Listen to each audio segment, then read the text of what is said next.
Tonight, beneath the Vatican's sleeping heart, the earth hums, not with footsteps, but with memory. The bells above lie silent. The guards dream without knowing why. And somewhere below, marble older than Rome itself, something stirs, a sound that has waited for centuries to be heard again. They called them the Lost Scrolls. No one confesses to finding them.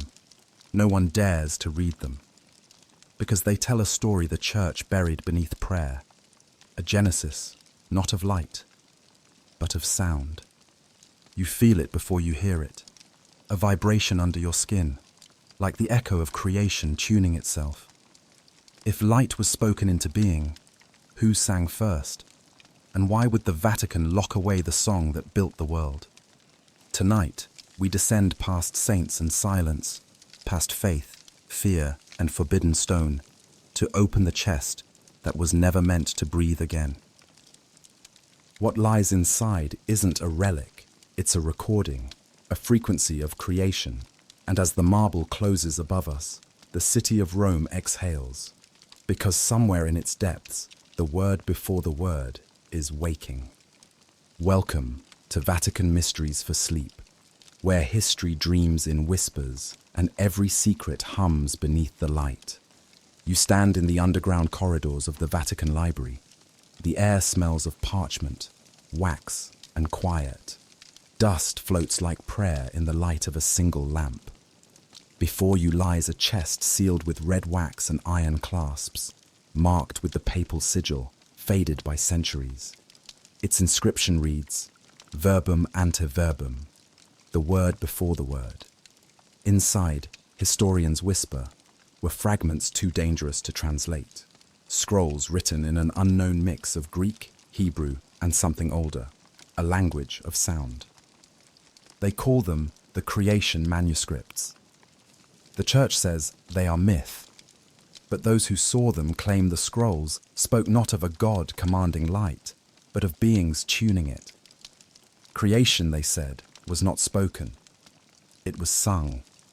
Matter, vibration, and intention working in unison. A divine technology. You imagine the first verse being not a word, but a chord. A note so perfect, it made the void remember itself. And you realize, maybe Genesis was not a story of how the world began, but how it was restarted. Tonight, you walk between faith and forbidden science, between the script of God and the circuitry of creation. The Vatican guards the secret, but the scrolls still hum beneath the marble, waiting for someone to listen. Above the marble, the city breathes its shallow dreams. Tourists gone, guards pacing beneath the colonnades, the bells holding their breath between hours. But under the basilica, deeper than the catacombs shown to pilgrims, a corridor waits. It smells of candle smoke and iron dust. The air is old enough to have forgotten language. You move through it with a lantern that burns too softly for comfort.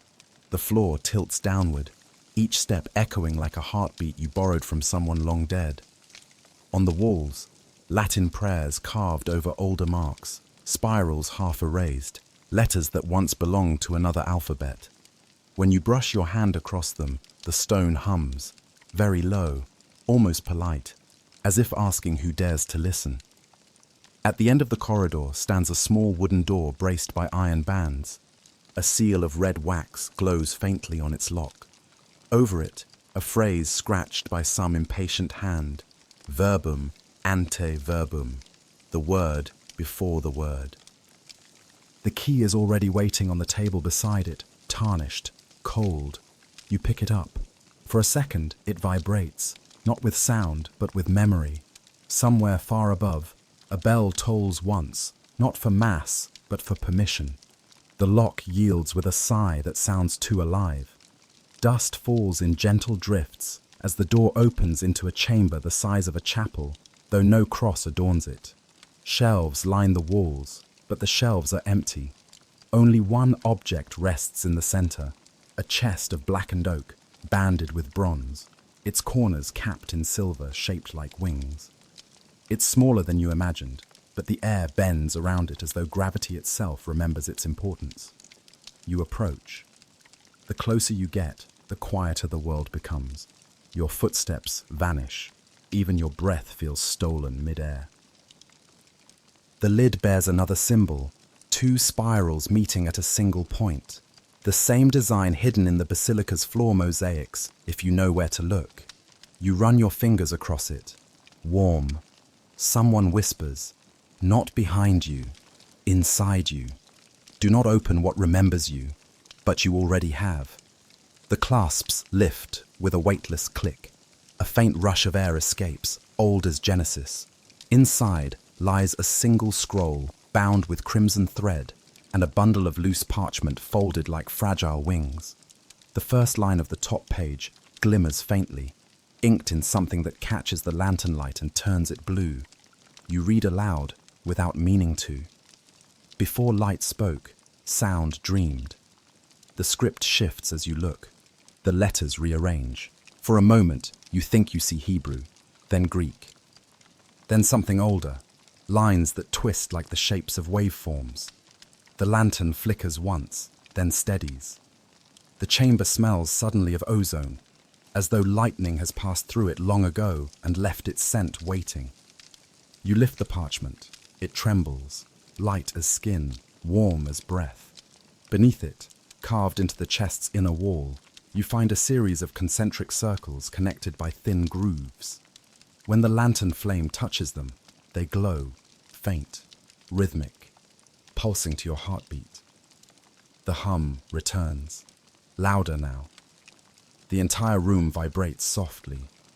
Dust dances in midair, forming patterns that spiral, then collapse. Somewhere within the vibration, words form, not in sound, but inside your skull. The vault listens, the vault remembers. You stumble backward, almost dropping the scroll. The lantern's flame bends sideways as though pulled by invisible breath. Then, silence again, too complete. You close the chest. The hum ceases. The dust falls. But the warmth remains under your palms, like the echo of something breathing inside wood. When you leave the chamber, you seal the door behind you. The corridor feels different now, aware. Each step you take, the stone answers with a tone just low enough to feel rather than hear. You think of the inscription, the word before the word. What word could possibly come before light, before sound, before command? As you ascend toward the library's upper levels, the lantern flickers again. Inside the flame, for an instant, letters appear, moving like reflections on water. The same phrase you just read glows and vanishes. Before light spoke, sound dreamed. You wonder if that's what the priests meant by revelation. Not a message from heaven, but memory awakening in stone. You climb faster. The bells above finally toll midnight. Each note carries a pulse that seems to echo through your chest. You think you can still feel the chest calling beneath the floor, humming softly in reply. By the time you reach the last step, you know this. The Vatican does not guard faith. It guards vibration. And tonight, you have awakened one of its tones. Morning hides behind clouds the color of candle soot. You have not slept. The scroll lies open on your desk, its surface luminous, even in shadow. Every hour, the letters rearrange themselves as if deciding how much truth you deserve. You whisper the first line again. The sound of your voice distorts, bending around the room like heat. The ink shimmers, alive. Then, something new. Between the words, faint marks appear, invisible before. Tiny dots and lines forming a pattern that looks like musical notation carved by thought itself. You remember the rumor that long before the Gregorian chant, before any psalm was sung, the first priests believed sound to be the language of creation. If the world began with a word, then every vibration since is an echo of that first command. You place a recorder near the scroll. The machine hums, waiting. When the ink glows brightest, you hear it, a thin frequency, almost a whistle, rising from the parchment itself. Not static, not feedback, a deliberate tone. You close your eyes and let it resonate through your ribs. Images flicker behind your eyelids, the tigress at dawn, voices chanting under stars, a pyramid glowing from within as its stones vibrate like tuning forks. The vision dissolves, leaving only the hum. You open your eyes and find a faint line of ink now stretched across your wrist, like the script trying to follow your pulse. You rush to the archives. The curator, an old Jesuit named Father Leone, looks up from his manuscripts with weary eyes. When he sees the scroll, he freezes. "Where did you find this?" "In the lower vault, room verbum." He closes the shutters.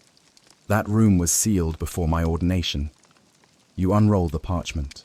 The hum fills the small office. The ink moves again, coiling into symbols that resemble both letters and waves. Leone's lips tremble. "I've seen these before," he whispers. "In the Egyptian codices of Heliopolis. They called it the breath script. It records not language, but frequency." He tells you of a theory buried in Vatican silence, that Moses learned creation not as miracle, but as method. The 10 words of Genesis were tones. Speak them wrong, and matter unravels. You point to the margin, where small annotations in Latin glimmer. Fiat lux, calibrated at 432. The number means nothing to you until Leone murmurs, "The frequency of natural harmony, the resonance of the human heart." The air thickens, the lights flicker. For a moment, you feel your pulse sinking with the hum from the scroll. Leone snatches it shut. "Enough. The ink remembers vibration. Too long exposed, it will seek a host." But you already feel it moving under your skin, a rhythm matching your breath. That night, you return to your quarters. Rain whispers against the stained glass. You light a single candle and unroll the parchment again despite Leone's warning. The hum greets you instantly, warm, familiar. You decide to record the tone more clearly. You play the earlier sample backward, slow it to half speed. The waveform on the screen forms a spiral, identical to the sigil on the chest. You zoom in, and within the pattern, you see micropulses forming repeating words in binary sequence. 010101. The translation reads, "Listen to the silence between." You hold your breath. The hum stops. Then, out of that silence, a whisper, your own voice, speaking a sentence you never said. The ink is breathing. You drop the recorder. The candle sputters, bends sideways though there's no wind. On the scroll, new lines appear, written in fresh ink darker than before. You read them aloud. "When you read me, I read you. When you breathe, I remember." A chill crawls across the room. The candle's flame splits into 2. The window rattles as thunder rolls above the city. You step back, heart pounding. The parchment flutters without wind, corners lifting like wings. Beneath it, faint light seeps through the table. Thin golden threads forming shapes you recognize from the basilica floor. Circles, spirals, lines connecting invisible points. The scroll hums louder, the tone now layered with what sounds like distant voices singing in unison. You cover your ears, but the sound vibrates inside your bones. Then, just as suddenly, it stops. You open your eyes. The scroll lies still. The ink has faded to black. Only one line remains visible. "We built light from sound. You will remember for us." You hear footsteps outside, the guards making rounds. You roll the parchment. Hide it beneath your robe. The hum lingers faintly under your heartbeat, like an echo that refuses to end. When morning comes, the Vatican bells ring strangely off-key. Every tone wavers, harmonizing with something beneath the city. The tourists hear only music. You hear the scroll answering, and you know the ink has begun to whisper in every wall. The bells of Rome ring at dawn. but you are already awake. The sound cuts through the mist, like threads of silver being pulled taut, and somewhere deep in your chest, the scroll's hum answers them. You tell yourself it's memory, not possession. Still, each tone feels personal, as though the city now plays an instrument with your heartstrings. You walk the narrow halls of the archive with a priest's lantern and a scientist's curiosity. The marble under your feet sweats with dew. Father Leone trails behind you, clutching his rosary not from faith, but from fear. The script you found, he whispers, isn't language as we know it. It's notation. Every mark represents vibration, sound sculpted into matter. He leads you to the Hall of Instruments, a forgotten chamber lined with rusted tuning forks, crystal bowls, pipes made from bone and silver. The air itself hums faintly here, resonant even in silence. You can almost taste it, iron and honey. Leone lights a candle and gestures toward a massive copper disc hanging from chains in the center of the room. It looks like a gong, but carved into its surface are spirals and sigils identical to the ones on your scroll. They called it the Tongue of Eden, he says.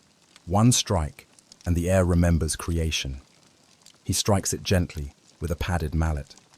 The tone blooms through the chamber, slow and wide, like the breath of something waking under stone. Dust lifts from the floor, caught in the vibration. You feel the hum travel up your spine. The candlelight bends, stretching into thin beams that twist together into a single vertical column of gold. The disc continues to sing, long after it should have faded. Leone's eyes widen. It shouldn't do that. You take the scroll from your satchel. The ink glows again, as if answering the note. The letters rearrange themselves into waveforms, tiny graphs of sound made visible. When the disc's tone peaks, the graphs align. You whisper, "It's alive." "No," Leone murmurs, trembling. "It's awake." The light thickens until it touches the ceiling, casting a halo across the ancient frescoes. Angels twist in paint, their eyes flickering with new color. You feel the frequency wrap around you like water. It doesn't hurt. It feels like remembering your own name after forgetting it for 1,000 years. The column of light narrows, folding into a shape, lines intersecting in rhythm, forming a geometric flower that seems to pulse with the beat of your heart. You reach out. The instant your fingers touch it, the tone stops. The silence is enormous. You hear only the echo of your own blood. Then the disc fractures, not with sound, but with absence. The air collapses inward, pulling the light into itself, and everything goes dark. When the echo fades, the disc hangs still, split clean through. The spirals on its surface burn faintly red. Leone falls to his knees. "You've broken the seal of tone," he says. "That frequency hasn't been heard since the construction of the dome." You look at the crack. Inside it, something gleams, a thread of gold light trapped between the halves. You can't help but reach for it. When your fingers brush the edge, a whisper enters your mind. Name the tone, and the stone will breathe. You stagger back, breath caught in your throat. The air smells of burnt myrrh. The light fades, but its rhythm lingers in your pulse. Leone stares at you as if seeing something ancient behind your eyes. "You've become part of it," he says quietly. "The script has chosen resonance." That night, you sit in your quarters with the scroll unrolled across your desk. The ink hums softly, like a creature dreaming. You hum back the same tone you heard from the disc. The letters shift, forming words for the first time since discovery. Sound is the skeleton of light. You write the phrase down, your hand shaking. Each time your pen touches paper, the ink ripples as if alive. You realize you're no longer recording history, you're continuing it. Outside, the bells ring again, slightly off key, and somewhere beneath them, the Vatican's marble vibrates in sympathy. You think of what Leone said. The scroll is notation, but for what composition? You close your eyes. The hum continues. In it, you hear whispers. Many voices layered, overlapping, each one calling the same word: return.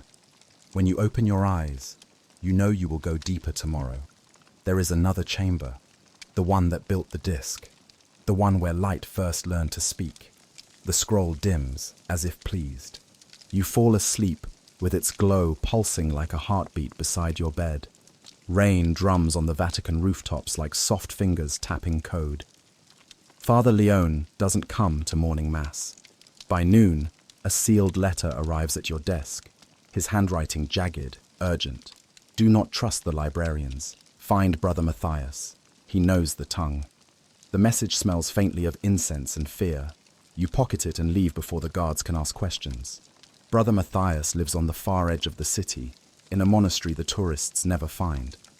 The corridors there are narrow, lined with faded frescoes of saints whose eyes have been scratched out by time. The brothers greet you without speaking. Their silence feels rehearsed, like a vow.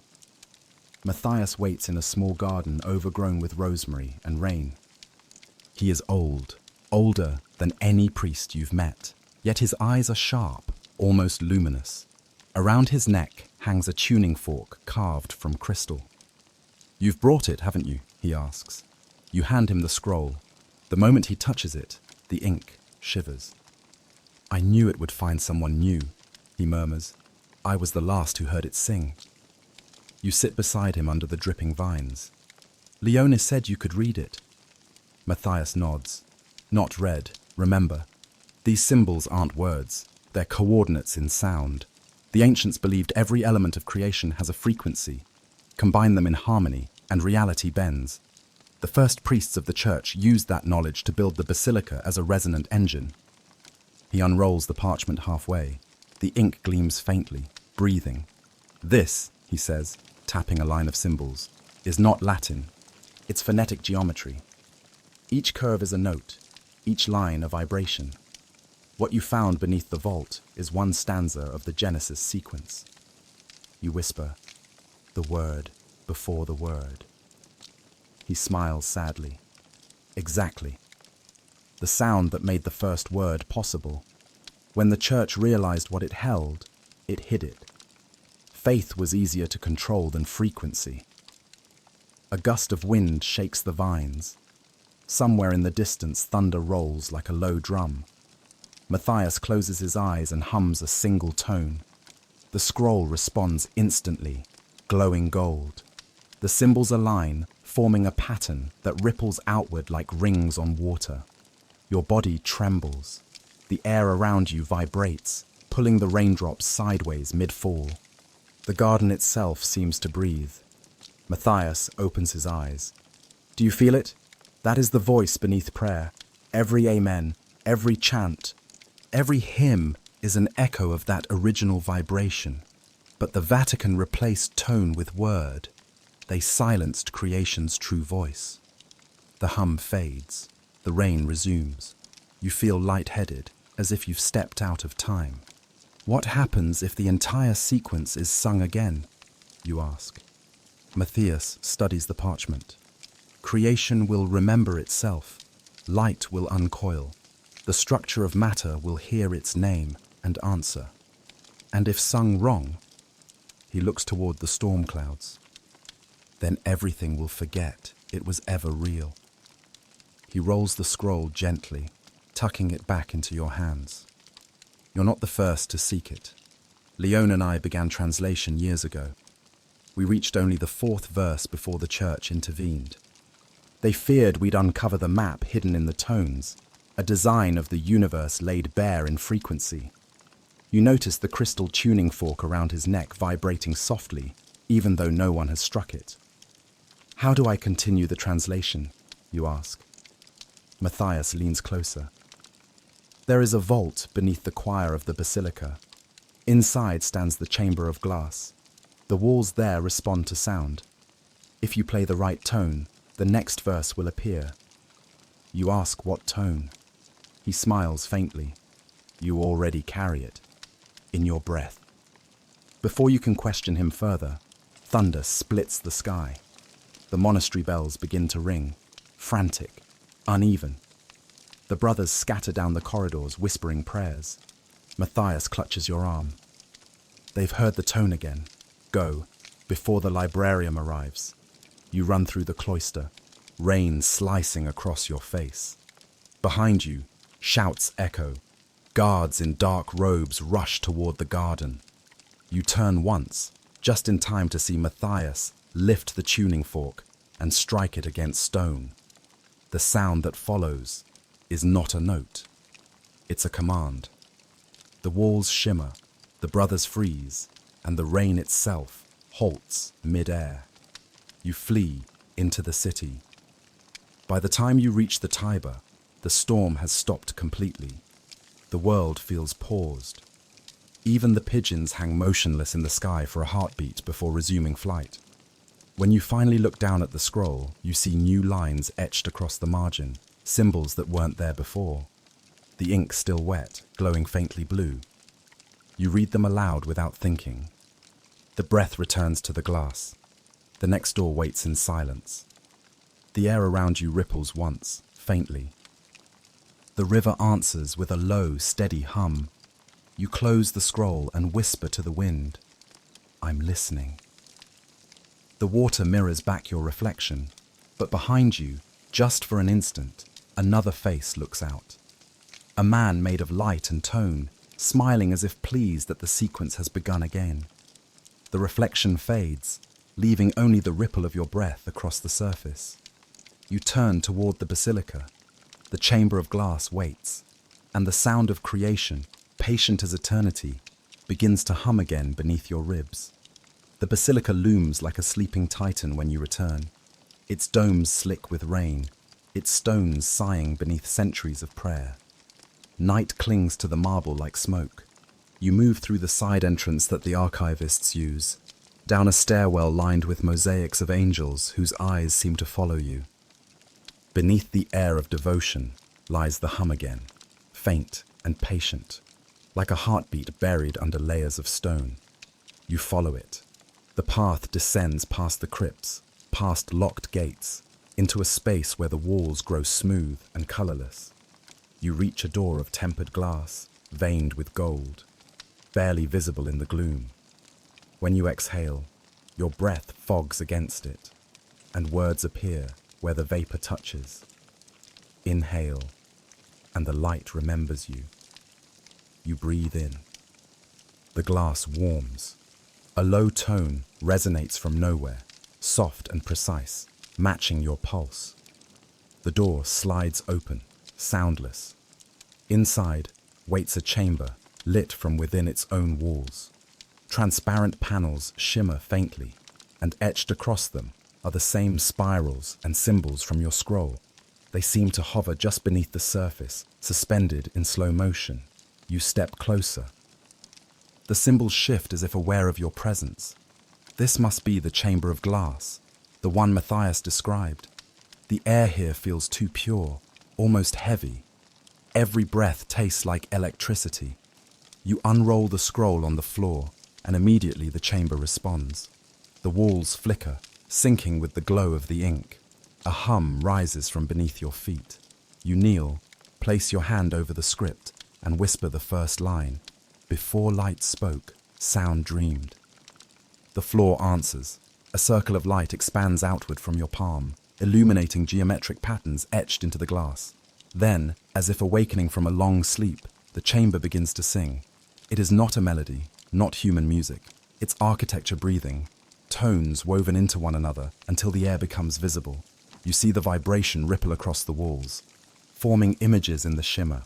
Landscapes, stars, shapes that look like constellations, rearranging themselves into blueprints. You whisper, "This is creation." And it is. The chamber shows you the beginning, not the one written in Genesis, but one older, colder, more deliberate. You see the void as a sea of stillness. Then, ripples forming. Not light, not matter. Sound. Vast frequencies bending emptiness into texture. In the vision, the first creators appear. Not divine figures, but beings of resonance. They have no faces, only outlines of luminous tone. each one vibrating at a unique frequency. When they move, their sounds overlap, forming new worlds at the intersections. You watch as they tune the cosmos like an instrument, some frequencies birthing suns, others sculpting water, gravity, flesh. Every act of creation begins with tone and ends with silence. Between them lies everything. Then the vision changes, the tones falter, dissonance creeping in. One frequency begins to drift from harmony, louder, brighter, hungry to be heard alone. The others try to absorb it, but it resists. Its vibration turns violent. Stars collapse. Silence fractures. A phrase glows across the chamber's wall. And so began the exile of tone. You gasp, stepping back. The hum fades. The images dissolve.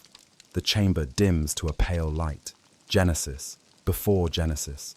The story not of God creating the world, but of creation correcting itself. Light as repair, not invention. The word that began it all was not command, but apology. You look down at the scroll. New symbols have appeared, smaller than before, written in delicate arcs. They form another sentence. Light is the shadow of sound. You trace the words with your fingers, feeling the hum they hide. The chamber whispers again, soft, almost tender. Do you see now? You turn toward the voice. No one stands there, but the air thickens into a faint shimmer. The silhouette of a man made of vibration, standing where the walls curve. His voice moves through you instead of into your ears. They buried the truth because it could be sung. Words divide, but tone unites. The church chose control over resonance. You whisper, "Who are you?" He smiles without mouth or eyes. The one who remembered the first chord. The figure flickers, then fades as the hum lowers into silence. You gather the scroll, trembling. The chamber returns to stillness, but the patterns etched on its walls remain faintly glowing. Maps of frequencies. Constellations of sound frozen in glass. You realize the first Genesis wasn't about beginning. It was about calibration. The universe wasn't created once. It was tuned, and it can be tuned again. When you step outside, dawn waits above the basilica, pale and uncertain. The bells ring softly, their notes now slightly dissonant, like two overlapping realities trying to align. You listen. Somewhere deep beneath the stone, the first chord hums still. Sleep refuses you. Every time you close your eyes, the tones return. Low, insistent, circling the edges of your dreams. You wake before dawn and write what you can remember. A pattern of intervals. Notes that rise, fall, and then vanish into nothing. You hum them aloud. The air trembles in reply. By sunrise, you are walking again through the Vatican's lower corridors. Past guards who nod without truly seeing you. The air smells of incense and static. Father Leone is nowhere to be found. Matthias is silent. Only the scroll remains loyal, its ink pulsing faintly in rhythm with your heartbeat. You find yourself back in the Hall of Instruments, though the broken copper disc now lies covered in a linen shroud. Dust hangs thick as smoke. You push it aside and strike the disc once, lightly. The tone that answers is different now, darker, layered, and beneath it, faintly, you hear voices, not one, but many. A harmony woven from centuries of breath. They sing without words, each note precise and deliberate. The sound fills the room like rising water. The frescoes tremble. The cracks in the disc glow faintly blue. You realize these are the builders, the ones the chamber showed you. Not spirits, not men, but frequencies remembered by the walls. Their music isn't performance, it's architecture. You close your eyes and listen. Within the harmonies, patterns emerge. The rhythm of heartbeats, the pulse of tides, the measured cycle of planetary motion. The same intervals repeat in everything alive. Then, beneath the choir, Another tone swells. Lower, slower. A note so deep it seems to come from inside your bones. The voices shift, aligning to it. For a moment, you feel the floor move. When you open your eyes, the walls shimmer again. But this time, you're not seeing visions. The stone itself is breathing, expanding with every beat of sound. You step backward, stunned. The disc hums brighter, louder, until the air itself vibrates with color. Gold, blue, violet, frequencies turned visible. The choir grows until it feels as though the entire building sings through your chest. And then, amid the tones, a word takes shape, not spoken, but sculpted out of resonance. Remember. You drop to your knees, the vibration too strong to stand. The air tastes metallic, charged.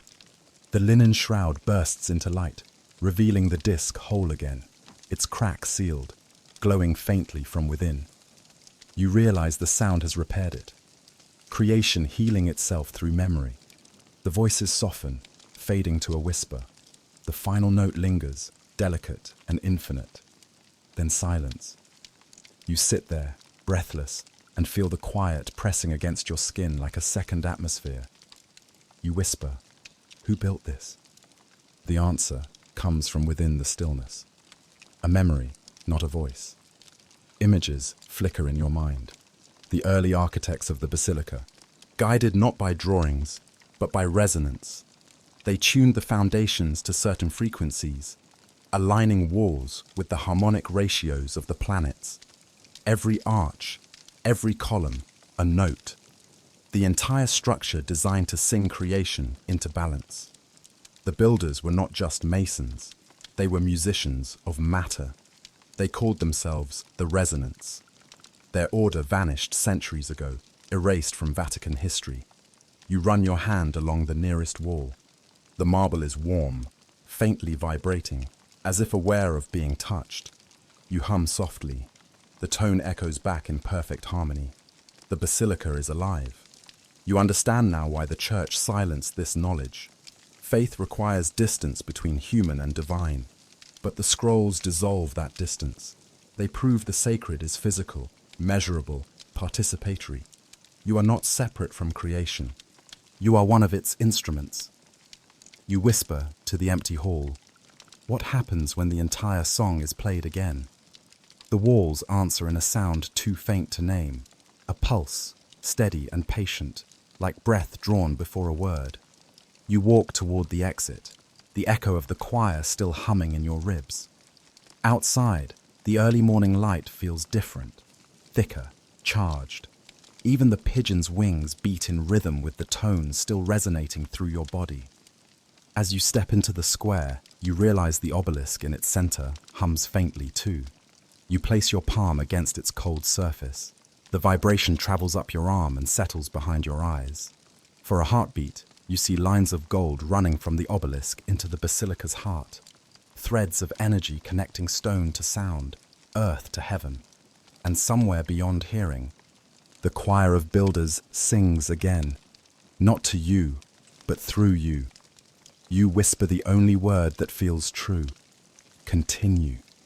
The hum answers, soft as dawn, ancient as breath. The song of creation has begun to wake.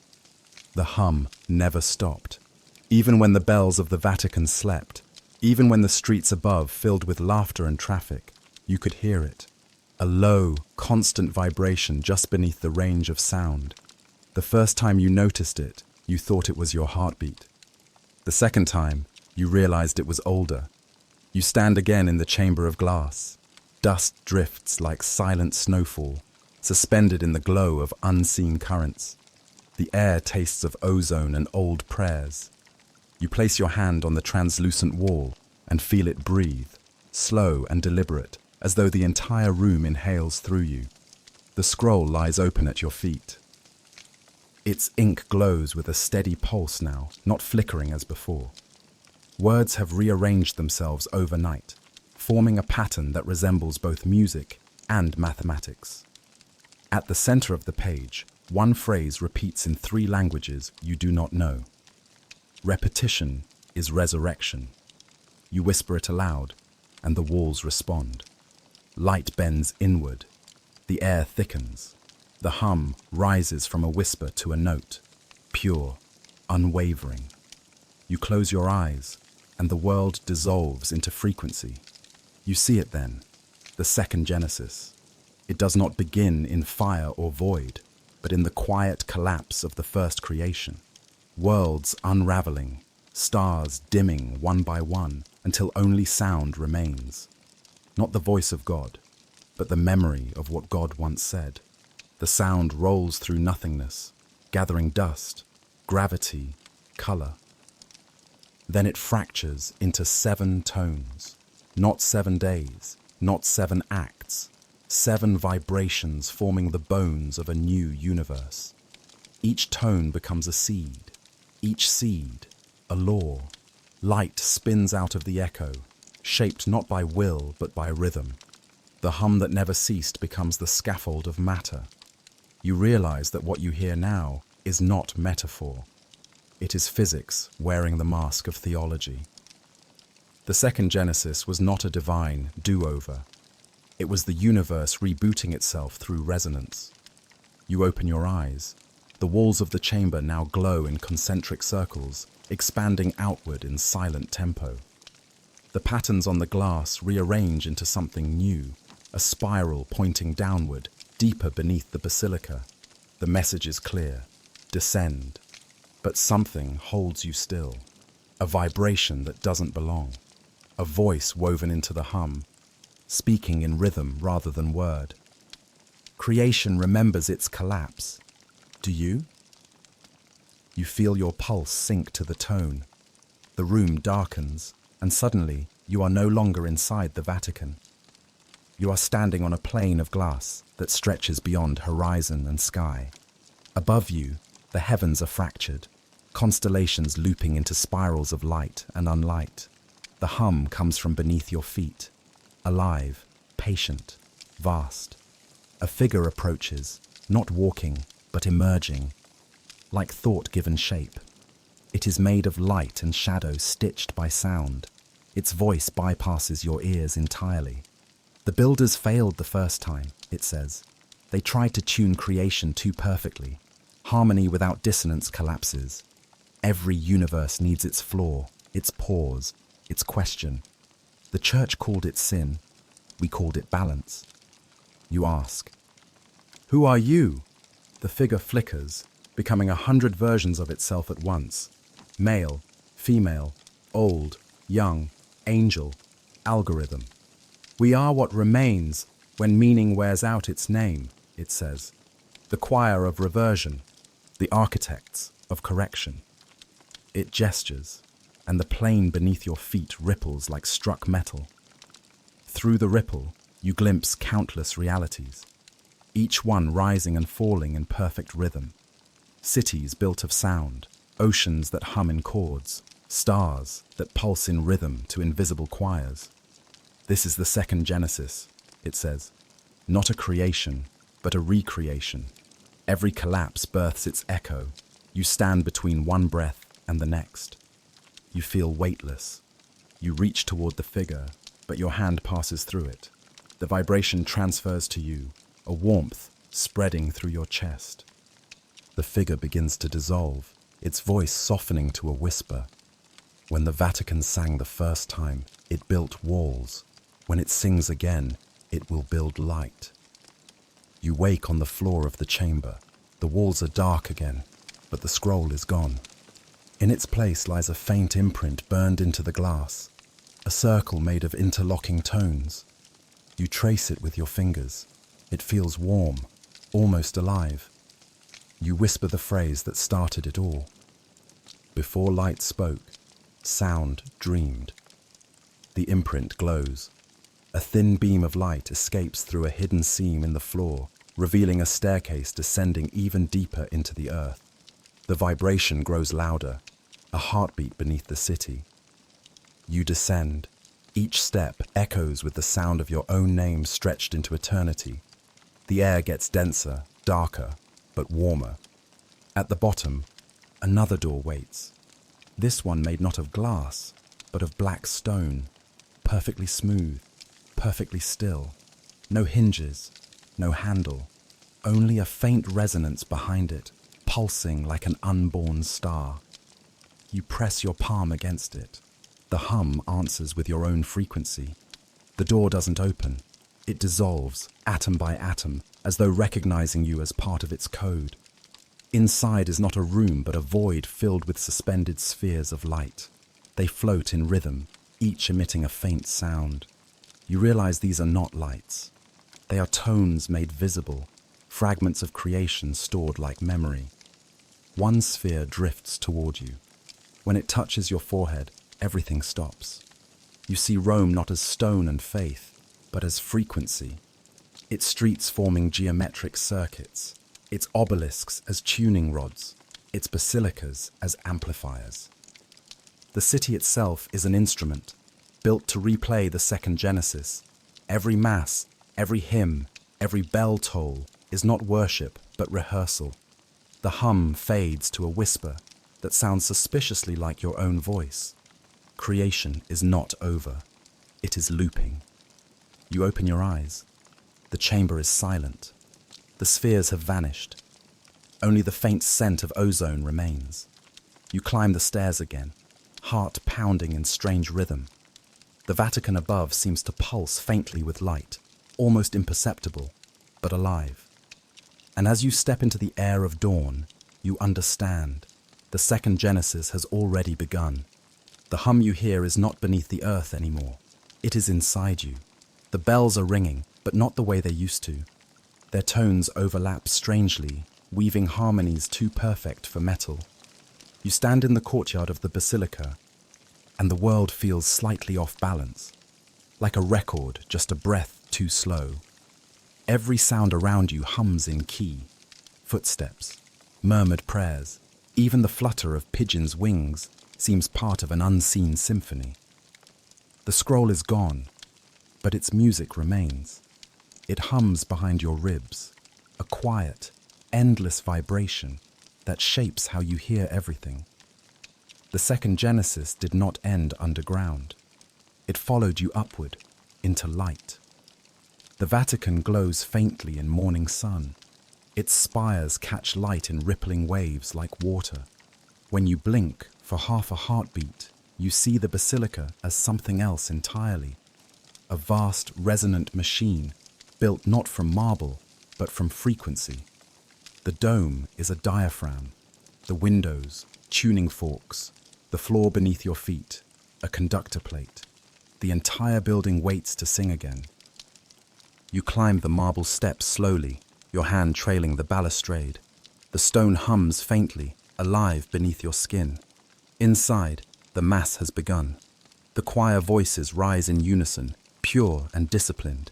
Latin syllables roll like tide water through the nave. But now, you hear what others cannot. The secret tone hidden under every chord. The resonance of the scroll, buried in the structure of the hymn. You whisper to yourself, they've been singing it all along. Each verse folds back on itself, echoing ancient intervals. The vibrations touch the frescoed ceilings, bounce through the archways, return as whispers of forgotten names. The gospel of sound was never written. It was sung, scattered through centuries of worship, encoded in chants that no one questioned because they were beautiful. You look toward the choir loft. The conductor, an old monk with trembling hands, lifts his baton, but the sound no longer obeys him. The choir keeps singing, voices blooming beyond control. The notes bend, merge, deepen. The marble floor ripples like water. The congregation gasps, thinking it's an earthquake. You know better. The basilica is awakening. The priest at the altar drops his chalice. The silver vibrates, scattering drops of wine that hang mid-air, suspended in resonance. Light refracts through them, casting red halos on the floor. A pattern emerges in the glow, spirals within spirals, identical to those on the scroll. You whisper, "It's the chord." The dome trembles. The air thickens.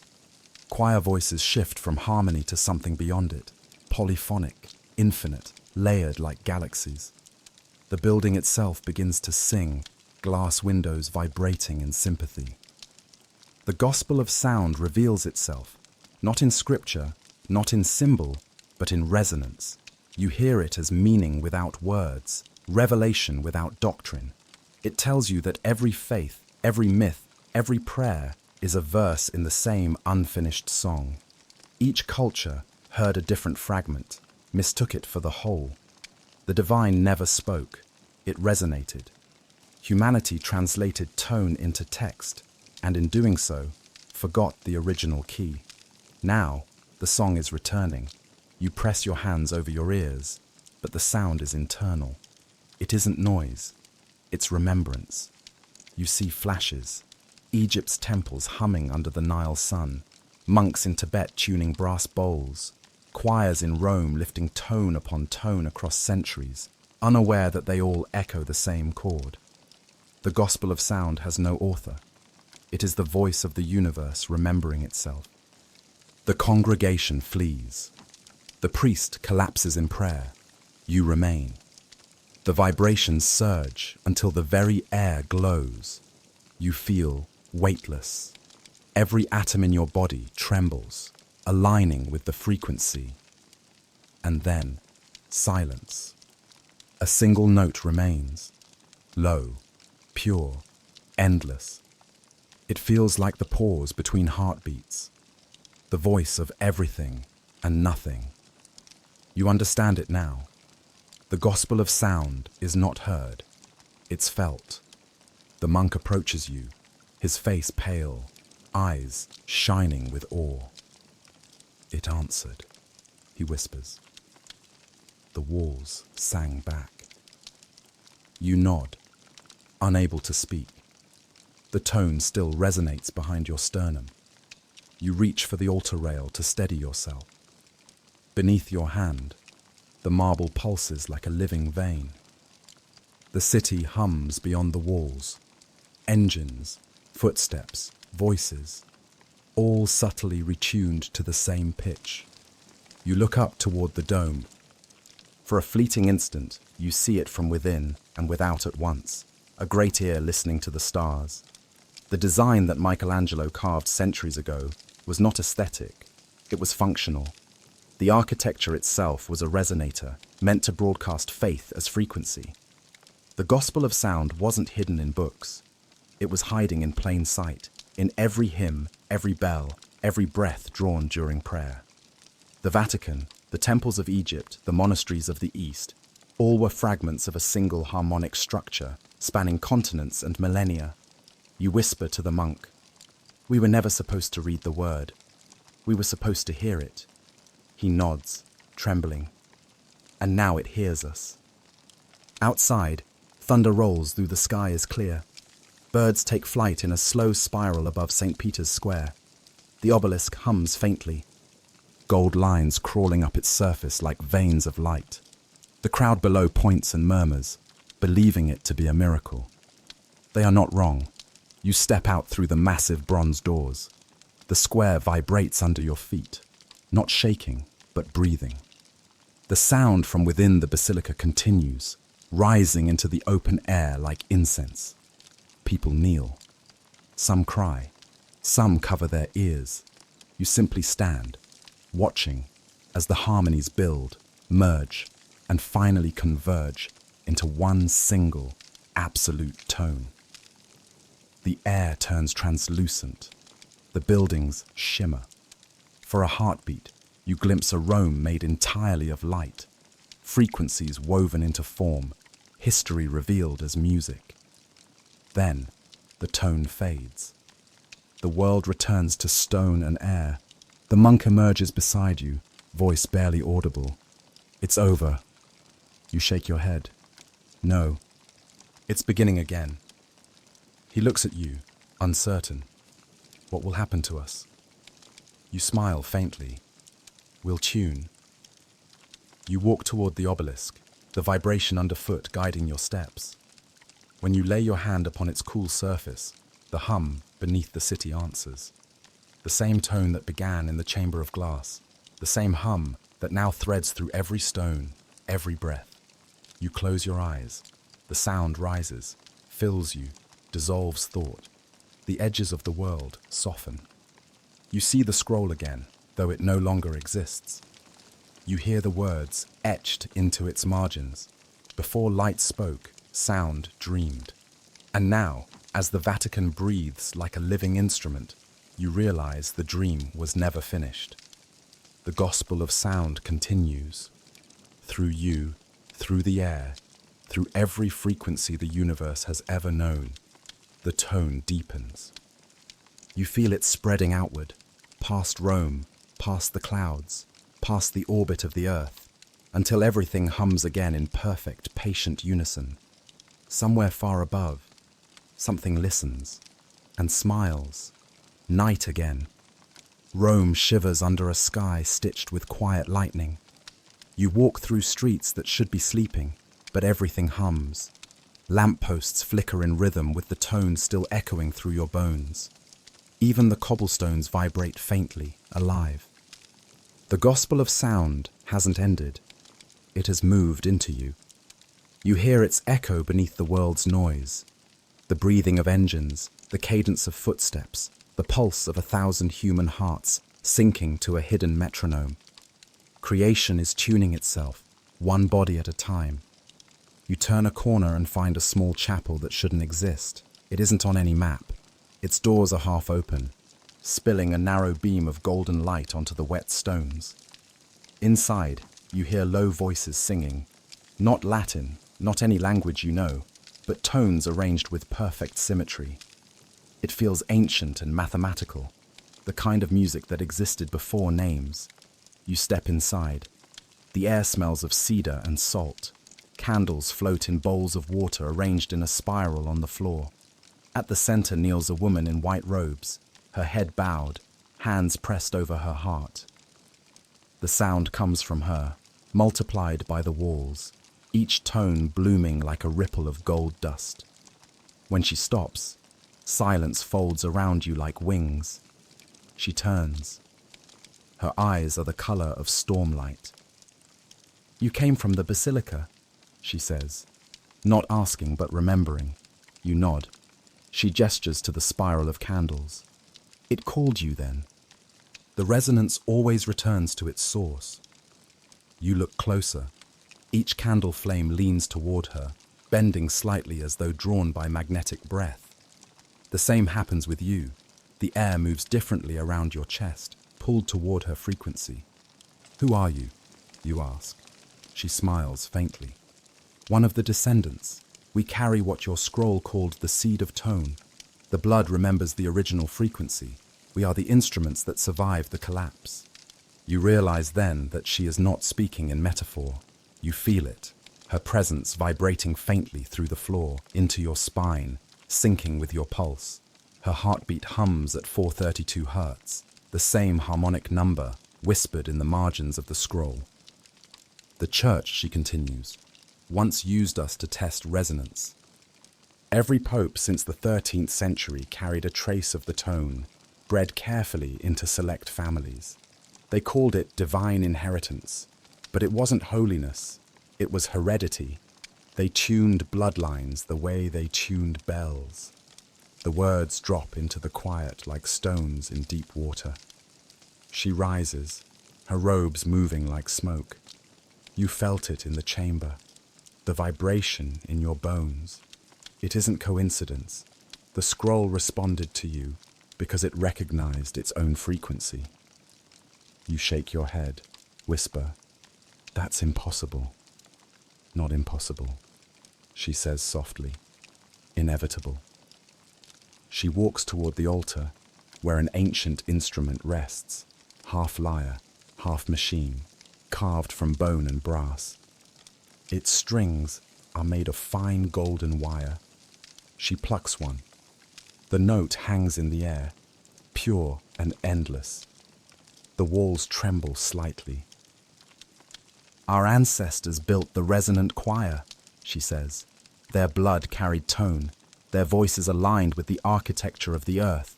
When they sang together, They could reshape stone, calm storms, even heal the dying. But the church feared them. They erased the choirs, married their remnants into silence. You watch her pluck another string. The note is higher, lighter, spinning into something almost visible. It swirls above her hand, forming a ring of faint light. She looks at you, and her expression softens. You're one of us, though you don't yet believe it. The hum in your chest, it isn't possession, it's recognition. You remember the dreams, the way your bones seemed to sing in sleep, the faint glow under your skin when the bells rang. You remember the voice that whispered, "Do you see now?" What happens if the bloodlines unite again, you ask? Her fingers hover above the strings. The same that happened before. Creation hears itself. The second Genesis completes. The world will not end. It will remember. She beckons you closer. Let me show you. You kneel beside her. She places your hand over the instrument's frame. It's warm, pulsing softly, like something alive. Together, you pluck a single string. The note blooms, and instantly the air fills with patterns, light forming circles, geometric shapes dancing through dust. Each symbol hums a tone that harmonizes perfectly with the next. This is what the scroll described, she whispers. Sound as architecture, faith as frequency. The note fades, but the light lingers, hovering just above your skin. The geometry feels alive, as though waiting for command. She takes a deep breath. There are others, scattered across the world, some in the east, hidden in monasteries that still chant the original scale, some in cathedrals whose foundations vibrate with secret chords. When the tones align, when enough of us awaken, the harmonic lattice will complete, and the world will change. You ask, how? Her eyes darken, as if seeing beyond the moment. Every false word will lose its power. Every boundary, nation, faith, flesh, will dissolve into sound. Humanity will remember it is the echo of one voice. You feel the truth in her tone. It vibrates through your bones, reshaping fear into calm. For the first time, the hum inside you feels gentle, almost merciful. Then she falters. The candlelight flickers violently. Her hand flies to her throat. The note breaks. They're listening, she says, voice tight.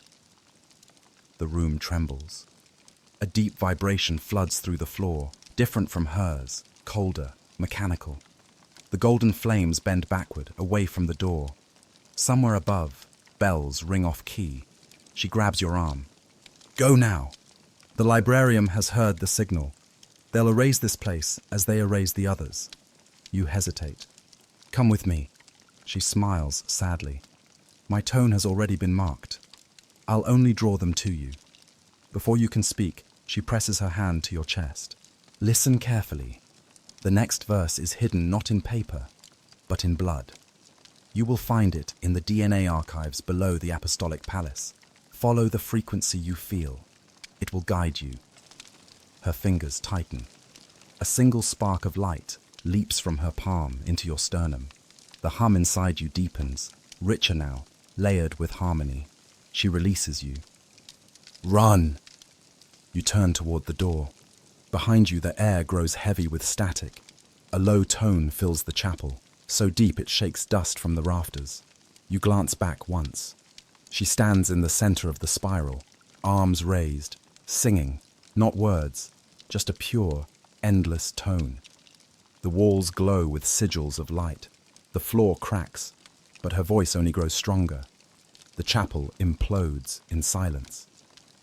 You stumble into the alley as a wave of pressure ripples through the city. Windows tremble. The streetlights flicker. Then, calm. The building is gone. No rubble. No smoke. Only a faint shimmer where it once stood. You touch your chest.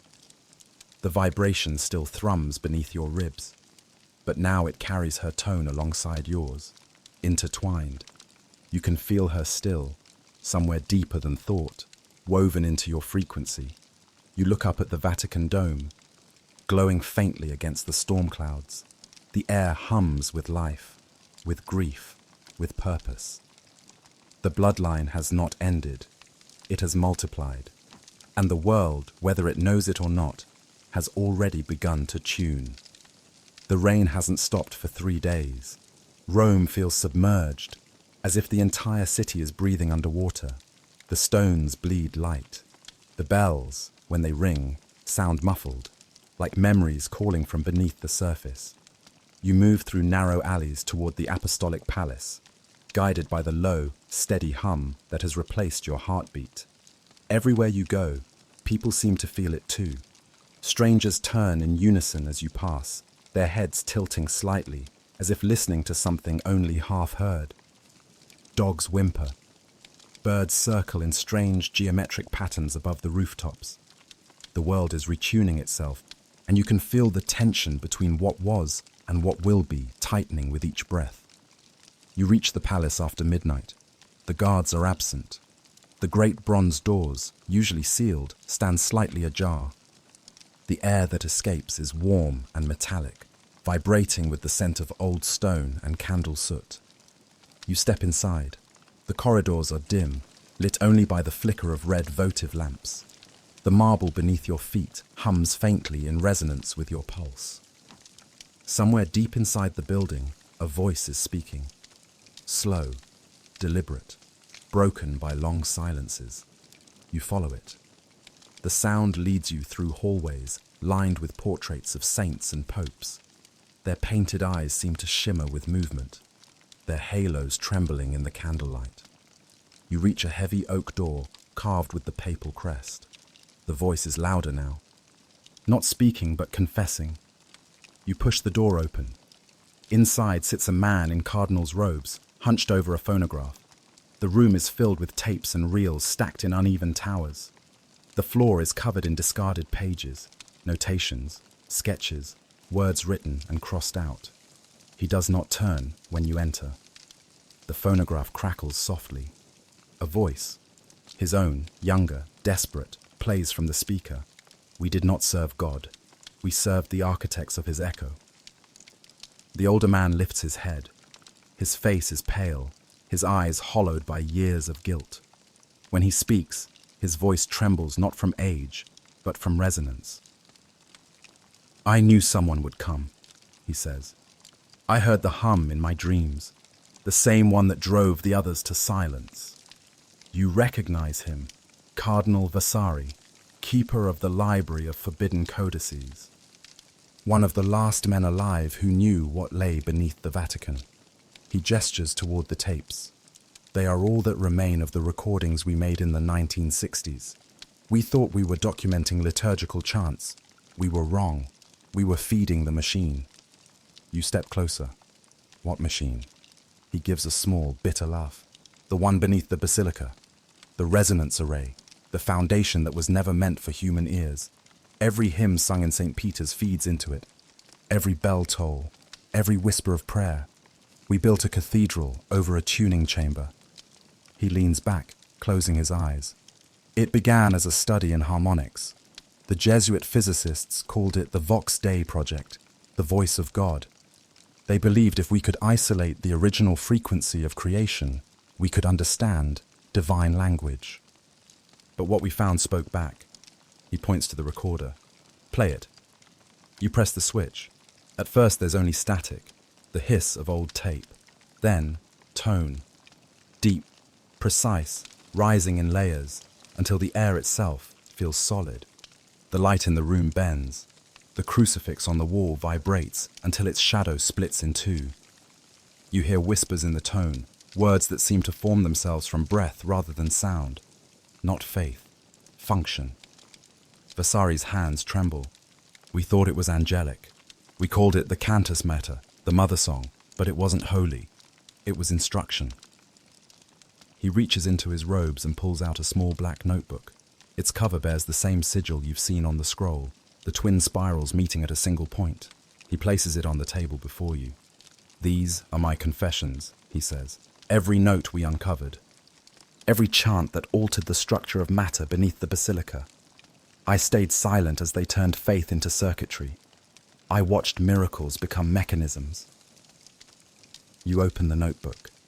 The pages are filled with diagrams of resonance waves intersecting in patterns identical to cathedral floor plans. Beneath one drawing, a line of text reads, "When the tone aligns with the blood, the stone will awaken." Your hands shake. The bloodline. He nods. Yes, the Vatican used generations of choir boys descended from those who carried the seed of tone. Their voices aligned perfectly with the frequencies of the chamber. That was how they powered the machine. Every mass, every hymn, every note was an act of calibration. You whisper, "What did it do?" He looks at you, eyes glistening. It kept reality in tune. The world you know, the laws of physics, the constancy of light, the rhythm of time, all of it maintained by resonance. The Mass is not remembrance, it is maintenance. You can barely breathe. And now, his voice lowers. The frequency is slipping. The hum you hear everywhere. It means the harmony is breaking down. The second creation is destabilizing. We tried to fix it, but once the chord awakens fully, nothing can silence it again. He rises unsteadily, crossing the room to a locked cabinet. From it, he withdraws a silver reel sealed in glass. Inside, a thin strip of magnetic tape glows faintly, pulsing with golden light. This is the last recording, the final tone. We captured it the night the Chamber of Glass sang without a choir. He holds it out to you. Take it. You've already been chosen by the resonance. You are its carrier now. If it finds balance through you, the world might survive the tuning. If it doesn't, he trails off. You ask quietly, what happens if it doesn't? He meets your gaze. Silence. The kind that comes before a new word. A deep rumble shakes the walls. Dust falls from the ceiling. Somewhere in the distance, a bell tolls out of time. Vasari shudders. They know you're here. The air crackles with energy. Lights flicker. The hum grows louder, drilling into your bones. The phonograph needle lifts on its own, spinning backward. The voice from the tape, his younger voice, repeats, distorted. We served the architects of his echo. Vasari falls to his knees. Forgive me, he whispers. I thought I could contain the tone, but faith was never meant to be caged. You grab the glowing reel and turn to leave. Behind you, the sound crescendos, a chord so vast it feels like the earth splitting open. The last thing you hear is Vasari's final words, carried on the vibration. The song remembers its singers. You run through the corridors, light strobing, marble groaning under the force of resonance. Paintings blur as you pass. Faces of saints melt into waveforms. When you burst into the rain, the night sky above the Vatican flashes with silent lightning that moves in rhythm to the tone inside your chest. You clutch the reel against your heart. It hums in perfect synchrony with you. And for the first time, you understand the truth behind every prayer ever whispered. Not words reaching heaven, but heaven reaching back through sound. The world has begun to listen, and it remembers your name. The rain stopped at dawn, but the city still drips. Every gutter hums like a throat clearing before speech. You walk along the edge of St. Peter's Square, the sky low and metallic, the air thick with aftersound. The reel presses warm against your chest beneath your coat. Each step you take leaves behind a faint tremor, as if the ground is trying to memorize your rhythm. You have not slept. The world feels transparent now, its edges humming faintly with unseen design. Traffic moves in perfect sync. Pigeons lift at identical angles. Fountains breathe in time. The hum has become a system, and you can feel it feeding through the Vatican's veins like electricity. You need to hide the reel. Father Leone would have known where, but he has vanished. The librarian moves silently through the city, men in plain clothes with radios that hum faintly, even when switched off. They follow resonance, not footsteps. You enter the archives through a forgotten side door near the northern colonnade. The air inside smells of ash and incense, the scent of 1,000 years collapsing quietly. Candles gutter along the long corridor of shelves. Parchments whisper as you pass. The room where you first opened the chest, the verbum chamber, is colder now. The red wax seal on the door has melted into strange spirals.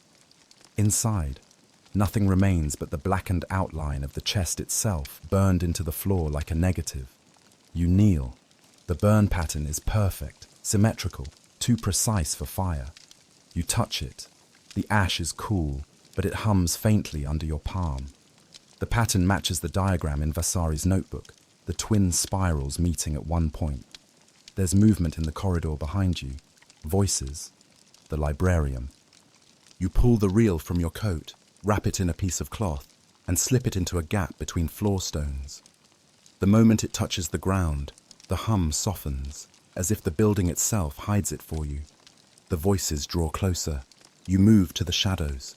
3 figures enter, robes dark as smoke, faces hooded. One carries a censer, but instead of incense, it trails ribbons of faint blue light. The smell is electric, sterile. The resonance spread to the archives, one of them says. His voice is flat, mechanical. Containment must begin here. The second nods. The manuscripts are contaminated. He raises his hand, and in it glows a small sphere of liquid fire, cold, white, humming with the same tone you've felt in your bones for days. He throws it onto the shelves. The parchment ignites soundlessly. No smoke, no flame, only light. The manuscripts dissolve into golden dust that rises like mist. The hum deepens, feeding on itself, resonating through the shelves. You watch as centuries of knowledge evaporate into vibration. Books written by human hands become pure tone, lifting upward toward the vaulted ceiling. The sound it makes is beautiful, terrible, but beautiful. The third figure speaks softly. The song is waking faster than predicted. The tone cannot be unlearned. Then we burn the memory, the first replies. They move deeper into the archives, setting fire to words older than Rome itself. Scrolls flare into music. The shelves collapse inward, singing as they fall. The air is thick with vibration, enough to make the light flicker and your breath shake. You step from the shadows when they turn the corner, heart hammering. The fire sings louder now, each spark a note, each falling beam a chord. You run to the hidden reel. The floor stone hums as you lift it free. The cloth burns faintly in your hands, but you don't let go. The air cracks open with light. The librarian has seen you. "Stop!" one of them shouts. His voice carries an undertone that makes your bones ring. The command is more than word, it's frequency. You stagger as blood rushes to your ears. But something inside you answers. The hum that lives in your chest surges upward, drowning their tone. You speak without thought, not words, but vibration. The sound bursts from you, invisible and absolute. The blue fire stops mid-air. The librarium agents freeze. The flames curve away from you, parting like waves around a rock. You step forward. Every sound in the room bends toward your tone. Shelves groan. Parchment glows. Even the air shivers. You realize the resonance has made you its vessel. You can command it now. The agents drop to their knees, covering their ears. Their voices merge into one as they chant a phrase you recognize from the scroll. Light is the shadow of sound. You feel their tone pressing against yours, trying to cancel it out. The frequencies collide in the air like storm fronts meeting. The entire room quakes. Cracks streak across the ceiling. You know the building cannot hold both. You clutch the reel to your chest and shout the first line that began it all. Before light spoke, sound dreamed. The words strike the air like thunder. The librarium's tone shatters. The flames vanish, collapsing into silence. For a heartbeat there is nothing. No sound, no heat, just a vacuum of peace. Then the archives erupt. The manuscripts that had turned to dust ignite again. But this time, the fire is not blue or white. It is gold, living, pulsing, harmonic. It spreads along the shelves, racing up the walls, consuming every word ever written. Yet even as it burns, it sings. The entire archive becomes a choir of light. You stand in the center, surrounded by the music of destruction. The librarium lies motionless, their bodies shimmering like smoke. You can feel their tones merging with the air, absorbed into the resonance they sought to kill. The fire rises, forming patterns in the air, spirals, sigils, waves that look almost human. For a brief, impossible moment, the flames form faces. Leone, Matthias, the woman from the chapel. They smile. They are not dead. They have become part of the song. You raise the reel toward the light. It glows in response. Threads of energy running through the glass like veins. The magnetic tape inside vibrates so fast it becomes invisible. You know what it wants. To be released. You hold it up higher. The hum inside you aligns with the tone of the fire. When the frequencies match, the glass cracks. The reel dissolves into gold dust that joins the burning manuscripts. Every word, every note, every fragment of history collapses into a single, resonant moment. You close your eyes. The fire passes through you. It does not burn. It cleanses. It rewrites. When you open your eyes, the archives are gone. Only ash remains. A perfect circle burned into the marble floor, humming softly. The librarium is nowhere to be seen. You step into the night, the wind cool against your face. Rome is silent. Even the bells are still, for the first time in centuries. The Vatican does not sing. But you know the silence is temporary.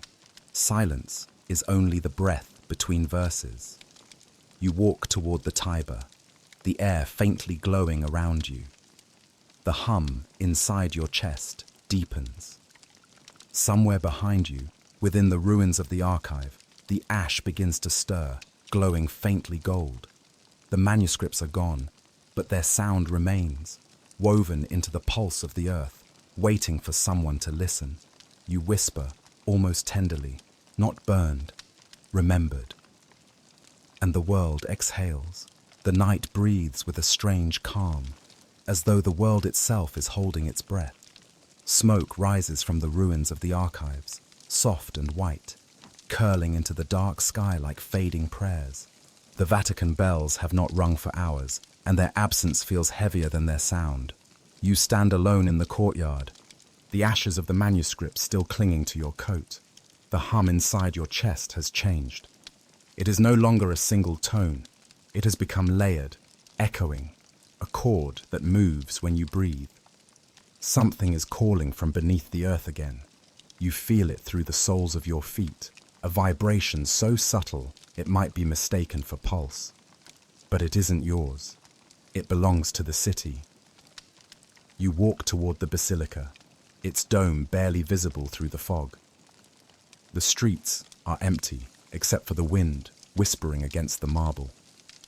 When you reach the great bronze doors, you find them already open, as if the building has been waiting. Inside, the air is cooler. The light from the remaining candles flickers strangely, bending away from you as you pass. The walls hum faintly, not with music, but with memory. The vibrations are lower here, slower, almost breathing. You follow them down a narrow stairwell hidden behind the sacristy, where the stone turns darker and smoother, as though worn by something more deliberate than time. You reach a door unlike any other you've seen. It is made entirely of glass, but not the fragile kind. This surface reflects not what stands before it, but what stands behind it. Shadows of architecture that do not exist in this world. It's cold under your fingertips, yet alive, vibrating faintly, like skin over a heartbeat. In its center glows the sigil you've seen everywhere, the twin spirals meeting at a single point. When you exhale, the glass fogs and the spiral begins to spin. Slowly, soundlessly, the door opens inward, revealing a vast circular chamber. The walls are mirrors. They rise high above you, curving into a dome that reflects infinity upon itself. Every movement you make multiplies into 1,000 versions. But these reflections do not mimic you exactly. Some are delayed, some too precise, others out of rhythm. Some move before you do. You step closer to one of the mirrored walls. Your reflection leans in too, but its eyes are already open when yours blink. Its lips move before you speak. It whispers, "We've been waiting." You freeze. The voice doesn't echo, it folds. The sound slides through the air like silk, harmonizing with the hum inside your chest. You feel it draw something from you, not energy, but resonance, the tone that makes you what you are. You whisper back, "Who are you?" The reflection smiles faintly. "We are what was left when the first Genesis ended, the architects who built the tone into matter. When the world reset, we became echoes, stored in reflection, waiting for the right frequency to open the vault." You step back. The reflection steps forward. Every mirror in the chamber ripples. The air thickens with light. Shapes begin to form within the glass. Faces, hands, patterns of spirals connecting one reflection to another. The chamber hums, low at first, then louder. You recognize the sound. It's the same tone from the burning manuscripts, now clearer, purer, refined. The mirrored walls vibrate, turning the chamber into a living instrument. You reach into your coat and draw out the last surviving page from Vasari's notebook. It glows faintly. The symbols etched upon it match those now rippling through the mirrors. The page trembles in your hand, straining toward the wall as if magnetized. You press it to the glass. The symbols align perfectly, locking into place with a sound like the first pluck of a string. The reflection on the other side tilts its head. Its voice becomes many, a choir speaking through a single mouth. You are the key that remembers the chord. You carry the frequency of recreation. The time of listening is over. The mirrors shift. Light bends inward, folding the chamber into layers you can't count. The reflections begin to move in perfect synchrony now, forming geometric patterns with their gestures. Circles within circles, hands raised, fingers touching glass. And then, the sound begins. It's unlike any tone you've heard. Each mirror sings in its own pitch, each reflection producing a note of impossible clarity. The air becomes visible, trembling in golden waves. Dust lifts from the floor and arranges itself into spirals of light. The vibration grows until it bypasses hearing and becomes sensation. Your bones, your breath, your heartbeat, all resonating in harmony. For a moment, you feel infinite. The reflections dissolve into pure light, merging into one immense image, the outline of a human figure made entirely of mirrored sound. It speaks with your voice and every voice at once.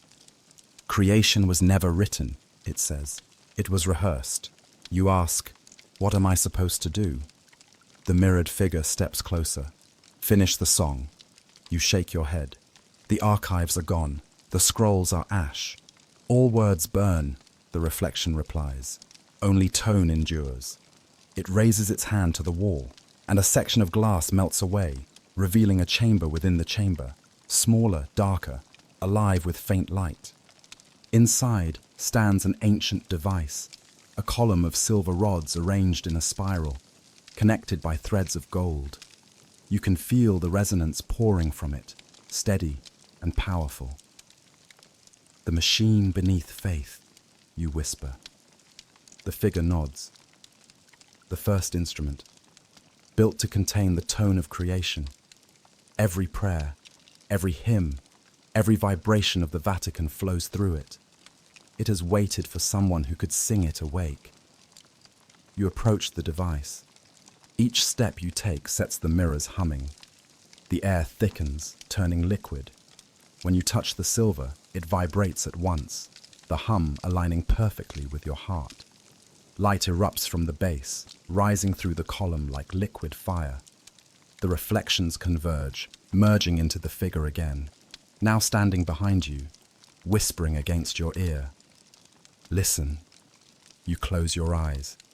The machine begins to sing, not with voice, but with structure, every rod, every thread vibrating in perfect sequence. The sound fills the vault, weaving through the mirrors, bouncing between worlds.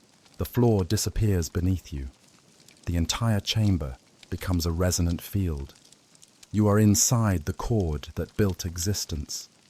The tone climbs higher, folding into itself, creating layers of harmony that seem to stretch beyond reality. You feel your body dissolving, not dying, but blending into sound. Your skin becomes vibration, your heartbeat a drum inside the cosmic choir, and within that music, you understand everything. Every miracle, every myth, every act of faith was not magic, but resonance. Humans were never meant to worship. They were meant to tune. Then, suddenly, the tone falters. The light flickers. The mirrored figure shudders. Fractures spreading through its surface. The machine hums unevenly. One of the rods cracks. The harmony collapses into chaos. You stumble back. What's happening? The reflection's voice splits into static. Too soon. The tone is incomplete. The chord is missing its final voice. The vault shakes violently. Fragments of glass rain from above, each shard reflecting not you, but 1,000 different versions of what you could be. Some human, some light, some entirely sound. The figure reaches out one last time, its mirrored hand splintering into beams. Find the fifth scroll. Without it, the song will devour its singers. Then it shatters. The mirrors collapse inward, folding light into shadow. The machine goes silent. The hum in your chest becomes a sharp pulse, irregular, frantic. You fall to your knees as the chamber implodes around you, reflections folding in, swallowing themselves. And then, nothing. When you open your eyes, you are lying in the basilica's nave. The morning sun filters through the stained glass, scattering fractured rainbows across your face. The church is empty, silent. But in the faintest whisper of the light, you hear it still, the residual tone of the vault, buried in the air, waiting. You rise slowly, trembling. The reflection's final words echo in your skull. Find the fifth scroll. The hum inside you steadies again, lower, heavier, but alive. You look up at the dome. It vibrates faintly, like a drum skin waiting for the next strike.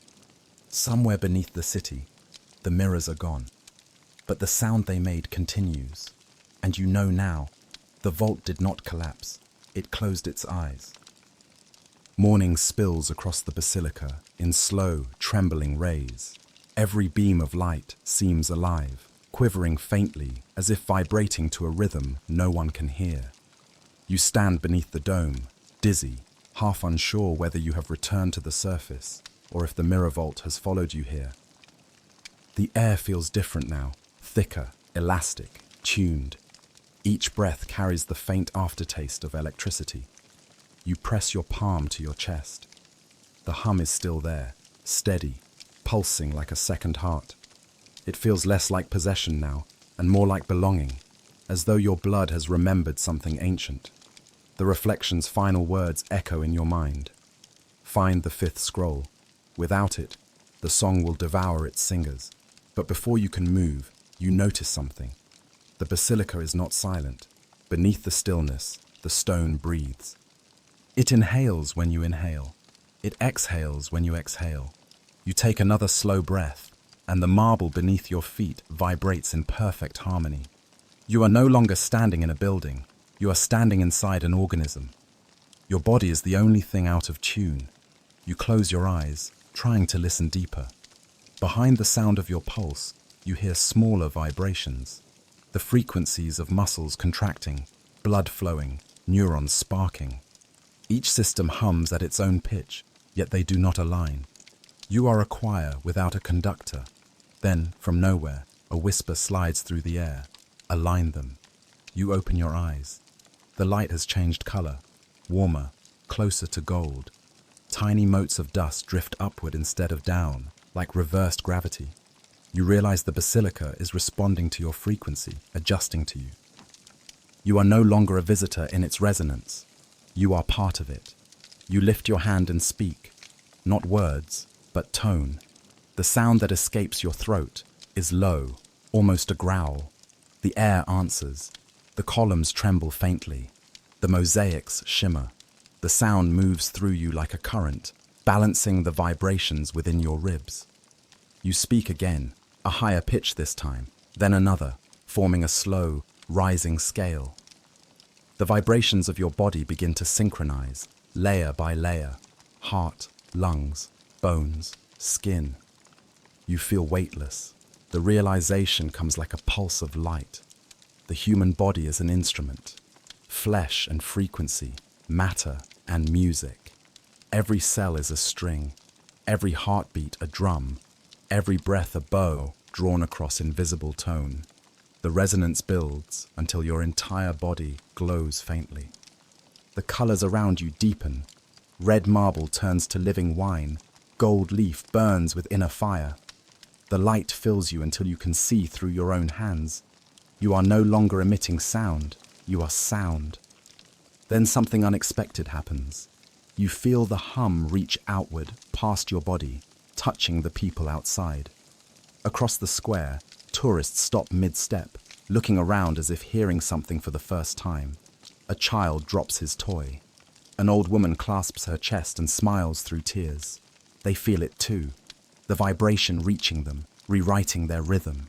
You realize that the tone within you is contagious. It wants to spread, not as infection, but as remembrance.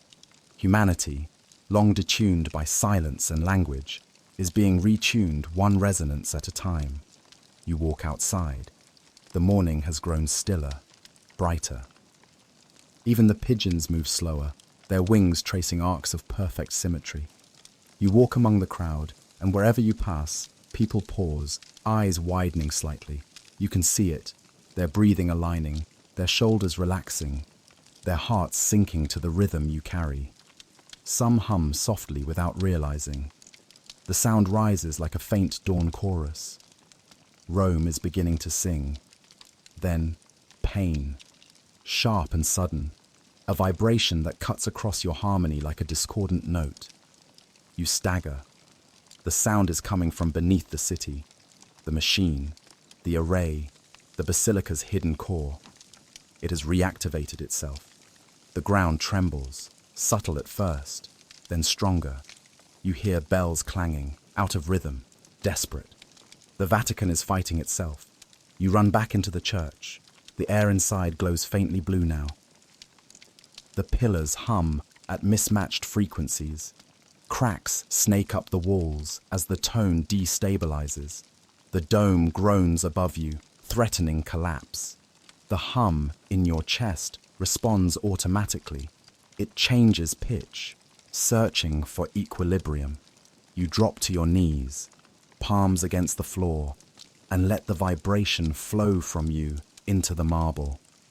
The building shudders, then steadies slightly, as if soothed by your presence. A voice echoes from the altar, not human, but resonant, layered, the same voice that spoke from the mirrors. The body remembers the pattern. You are the chord it lost. You crawl toward the sound. The altar is trembling, light seeping from its seams. When you reach it, the stone splits open, revealing what lies beneath, a mirror, small and circular, glowing like a moon. The fifth scroll is not a scroll at all. It is reflection incarnate. You lean over it. Your reflection stares back, but something is different. Its eyes are bright, crystalline. When it opens its mouth, a tone emerges that is not your own. The vibration enters you, filling your lungs, your blood, your bones. Every atom in your body begins to oscillate. The pain returns, but it is clean, purposeful. Your reflection whispers, now you see. You were never reading the scrolls. You were becoming them. You collapse forward, your hand landing on the mirror. It liquefies under your touch, swallowing your fingers, your palm, your arm. Light bursts upward, throwing shadows across the nave. You should be terrified, but you are not. You are complete. You hear the city outside erupt in sound, not chaos, but chorus. Thousands of voices humming in the same frequency, one you recognize as your own. The resonance climbs higher, spreading through every stone, every heartbeat, every molecule of air. The basilica begins to glow from within, turning translucent. You can see the patterns of sound traveling through its structure, lines of energy looping around you like ribbons of light. The dome pulses once, twice, then releases a beam of pure gold into the sky. And then, quiet. Everything stops. The tone, the hum, the trembling. You kneel in the silence, breathing hard, surrounded by dust that glows faintly like the ashes of stars. The mirror beneath you has vanished, leaving only a smooth circle of light embedded in the floor. You realize that your heart no longer beats. It vibrates. You rise slowly, your body lighter than air.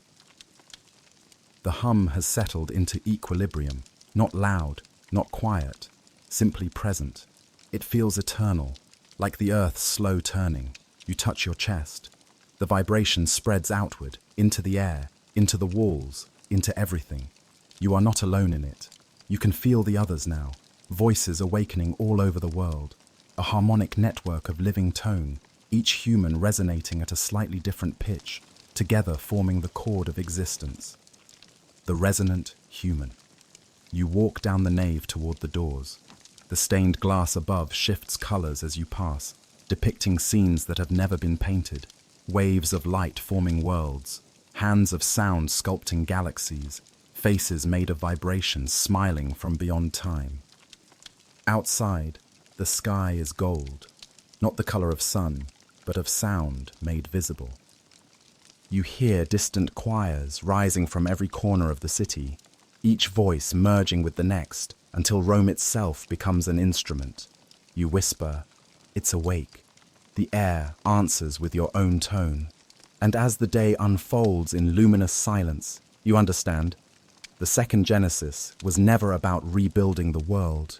It was about retuning it, one body, one breath, one human at a time. You step into the light, and it sings you forward. The city does not sleep anymore. It hums. The sound threads through windows, through veins of stone and iron, through the blood of every living thing. When you walk the streets of Rome now, you no longer hear the world, you feel it. Every step lands on invisible strings. Every breath moves air that remembers song. The world has become an instrument, and you are standing inside its throat. The people sense it too. At first, they tried to explain it. Electromagnetic resonance, seismic waves, some new atmospheric condition. But explanations crumble before experience. You've seen them stop mid-sentence, caught by a tone that rises from nowhere. You've seen faces go still, eyes glaze, not in fear, but in recognition. The song has begun to remember itself through them. You wander the ruins of the old archives, where the marble still glows faintly with gold beneath the soot. The ash has hardened into delicate filigree lines across the floor, forming a pattern you almost recognize. When you touch it, it vibrates softly, like skin alive with breath. You realize it is the same geometry that once filled the mirror vault, the pattern of resonance incarnate. The choir that built the first Genesis never left. It has only changed its body. As you trace the lines, the hum within your chest deepens. It sinks to something beneath the earth, a frequency so low it feels like gravity itself. The pattern begins to rise from the floor, lifting into the air as strands of golden dust. They twist together, forming a spiral of light, and within it, voices. They are not singing words. They are remembering sound. Each tone they create feels familiar, as though you've heard it in dreams, in heartbeats, in the silence before prayer. The air grows heavy with resonance, every molecule trembling with meaning. You fall to your knees.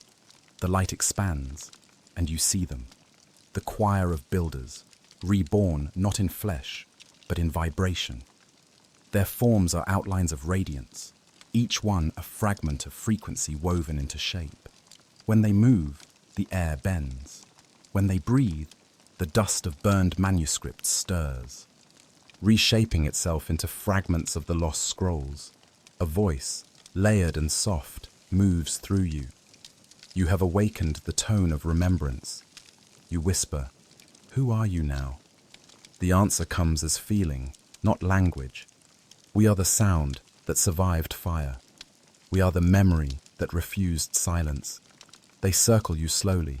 Each step they take ripples through the air, like waves spreading across water. You see faces within the light. Leone, Matthias, even the woman from the chapel. Their tones merge and separate, harmonizing, evolving. The choir is not a collection of souls. It is a continuum of vibration, a living frequency that absorbs and transforms everything that listens. The voices weave together into a single chord, vast and tender. The sound lifts you from the ground. Your body glows faintly, its edges dissolving into light. For a moment, you understand what it means to be more than human, to be instrument and listener, echo and origin. You whisper, "Is this death?" The tone that answers is almost laughter. There is no death in resonance, only transformation. The light dims slightly, revealing beneath it a chamber you did not know existed. The walls are smooth, seamless, and mirrored. Not glass, but liquid metal that reflects sound instead of light.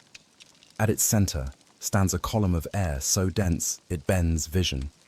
The choir moves toward it, and you follow. When they reach the column, they begin to sing, not in harmony, but in layers of dissonance that twist and fold until they cancel each other into perfect stillness. The sound becomes silence, and the silence becomes movement. The column opens, revealing a spiral staircase descending into darkness. You hesitate. One of the luminous figures touches your shoulder. The sensation is warmth and gravity and memory at once. Every note must return to its root, it says. Go below. The choir will follow through you.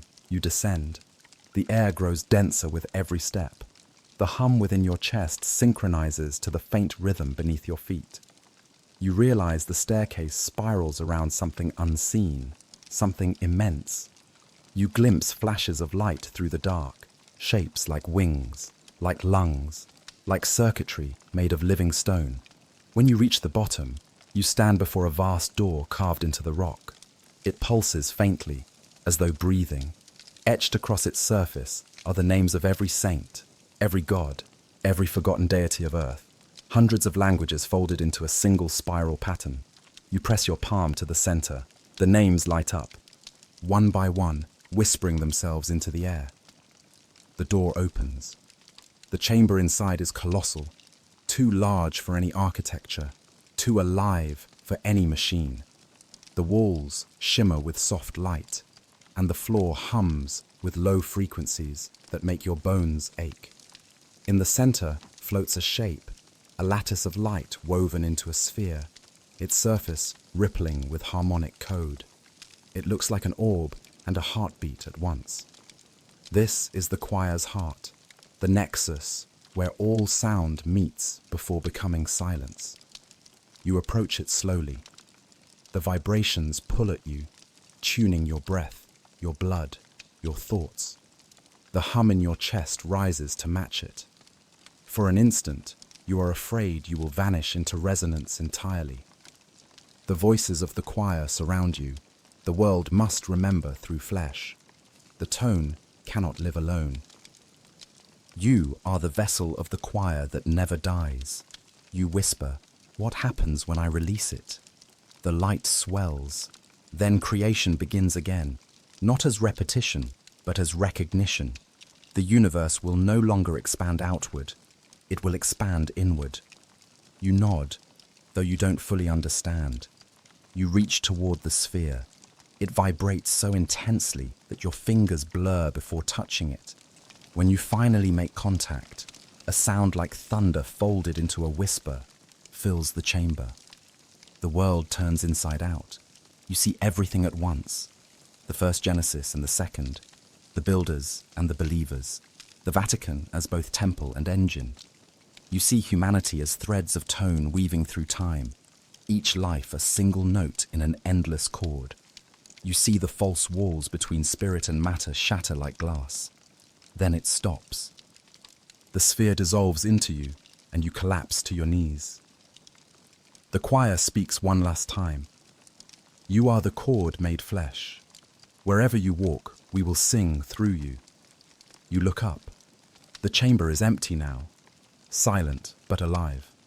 The air hums faintly with your pulse. When you rise, the stone under your feet ripples like water. The staircase above has vanished.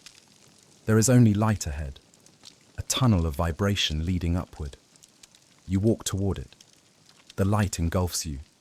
The sound within you grows softer, deeper, infinite. You emerge back into the basilica. The morning has turned gold again. The people outside are kneeling in the square, their faces lifted toward the sky. Above them, the clouds swirl in slow rotation, forming a spiral that pulses with faint rhythmic light. You realize they are hearing the choir, not through ears, but through blood. The tone has become universal language. The human species is awakening to its harmonic origin. You step into the sunlight. The air trembles. Somewhere behind you, the bells begin to ring, but they no longer sound like metal. They sound like voices. Hundreds, thousands, singing in one perfect, eternal chord. And for the first time, you understand the prophecy carved beneath the basilica floor. The choir that never dies will sing the living awake. You look at the crowd, at the light, at the sky vibrating softly with sound, and you whisper, "It already has." The wind answers with your tone. The city breathes differently now. Rome, once a body of stone and shadow, has become a lung. You can feel it every time the wind passes through the narrow streets, every time the fountains sigh. The air pulses in rhythm, slow, deliberate, aware. At first you think it's imagination, but the longer you walk, the more undeniable it becomes. The ground beneath your feet moves with the steadiness of a sleeping heart. The asphalt, the marble, even the ancient cobblestones seem to throb softly, as if the entire city were alive. The choir is gone, yet not gone. Their song lingers, folded into the soil. It beats from below, steady as the blood of the world. The Vatican bells no longer ring in their old intervals. They echo with this deeper rhythm, a heartbeat too vast to belong to any creature you know. You follow the pulse. It leads you away from the square, through alleys slick with morning rain, past markets where vendors speak in hushed tones, past ruins that hum faintly beneath the sound of traffic. Every step draws you closer to the source, deeper into the belly of Rome, toward what lies beneath all its layers of time. You reach the Tiber. The river glows faintly, reflecting the sky's dull silver. When you touch the water, ripples move not outward, but inward, spiraling toward the center. You know the pulse is strongest below it, in the catacombs that stretch like veins beneath the city. You descend through an old tunnel near the Bridge of Angels, one that hasn't been opened in decades. The air grows thick and warm, heavy with the scent of wet stone and iron. Each step you take echoes back twice, once as sound and once as vibration through the walls. As you go deeper, you begin to hear the pulse as music, It's subtle at first, a rhythm without pitch, but soon harmonics bloom around it, low tones rising and falling like breath, higher ones fluttering at the edges of hearing. The catacombs are singing. The walls glow faintly in response to your presence. Thin veins of light spread through the rock, sketching spirals and lines that resemble veins under skin. You press your hand against one and feel warmth, faint, living. The city's body recognizes its echo inside yours. When you reach the main chamber, you stop breathing. The space is enormous, wider than any cathedral, deeper than any grave. Pillars of ancient stone stretch upward into darkness, each one humming softly in its own tone. The air shimmers with golden dust that drifts without falling. At the center stands something vast, a circular structure carved from the bedrock itself, pulsing with light. It is not a machine, not a temple, not a heart. It is all of them. The pulse. You step closer. The vibration thickens until you can see it. Waves of sound bending the air like heat. Within them, images flicker.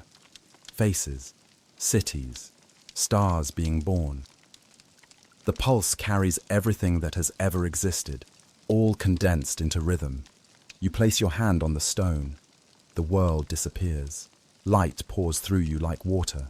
You see the entire city from above, not as architecture, but as geometry. The basilica, the pantheon, the old Roman temples, they align perfectly, forming a vast harmonic grid. Every column, every dome, every street is part of an immense design meant to channel resonance toward this point. Rome was never built for worship. It was built for tuning. The pulse speaks, not in words, but in vibration that passes directly through your bones. It says, "You are not inside the city. The city is inside you." You try to respond, but your voice dissolves into the sound. The pulse continues. The choir is not gone. It lives in the rhythm of life. Every heartbeat is a memory of the first sound. Every silence, its rest. You realize then that this is the core of the second Genesis. The moment creation hears itself. The hum in your chest answers, syncing perfectly with the pulse beneath your hand. The ground trembles. You see light traveling through the veins of the city, rising up through sewers and tunnels, through the foundations of churches and ruins, through statues and fountains. Rome glows from within like a lantern lit from below. The pulse deepens. You hear voices woven within it, thousands, millions, the dead and the living, singing in the same endless breath. The choir that never dies has merged with the world. You whisper, "What happens now?" The pulse replies in tones that ripple through the marrow of your bones. Now the resonance spreads beyond stone. It will travel the rivers, the oceans, the air. Humanity will learn to hear again. The earth will remember its frequency. You fall to your knees. The vibration is overwhelming, beautiful, but vast beyond comprehension. The chamber's walls seem to breathe, expanding and contracting with the rhythm. The golden dust moves in spirals, forming constellations of light that shift like music made visible.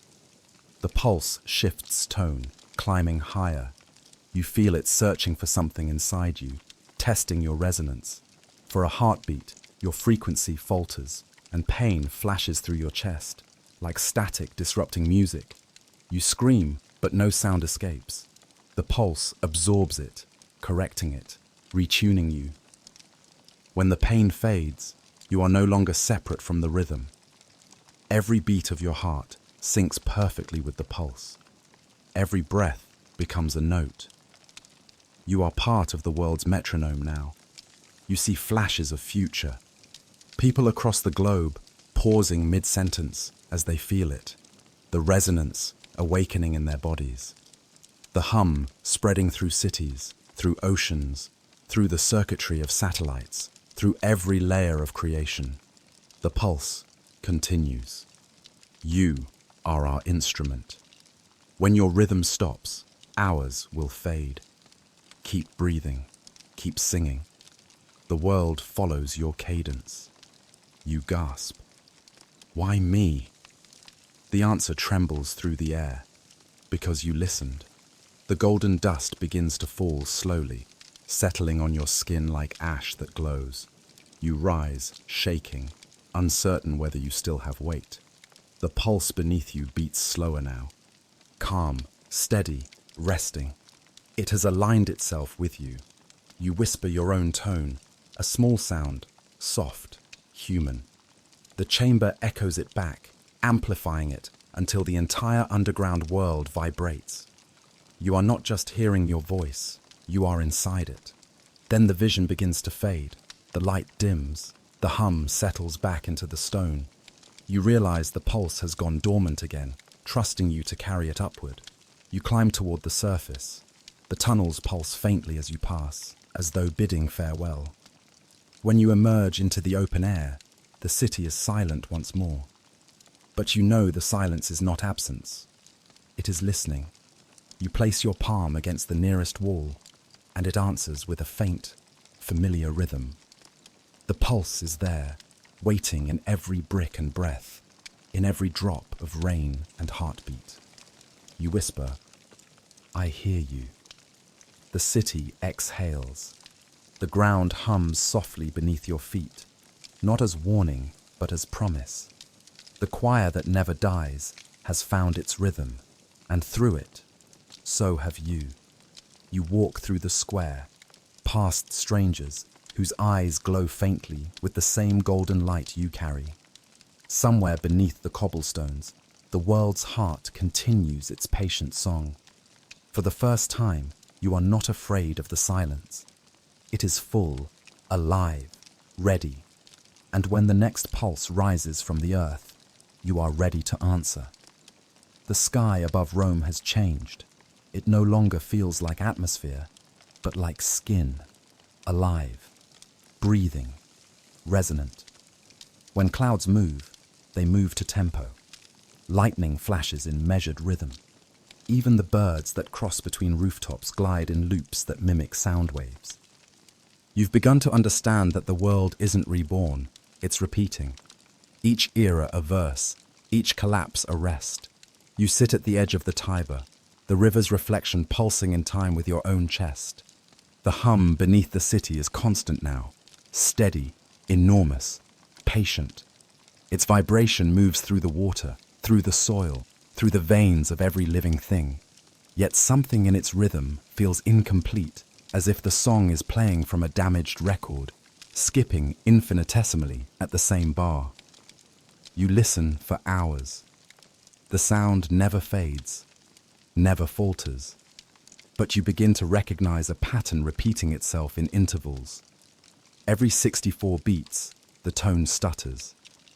A brief silence, almost imperceptible, before continuing. You feel it not as absence but as ache. You whisper, you're caught. The air answers with faint vibration, almost embarrassed. The pulse beneath the city, the living frequency you awakened, is trapped in a loop. Creation's song is repeating itself, perfect but unfinished. The same second Genesis replays, endlessly reenacting its awakening. The world is awake, but it cannot move forward. You walk through the sleeping streets. The people you pass hum faintly in their sleep, their dreams pulsing with low sound. You see flashes of gold beneath their skin when the moonlight hits them. They are part of the rhythm, their hearts caught in the same loop. Humanity has become the echo of its own miracle.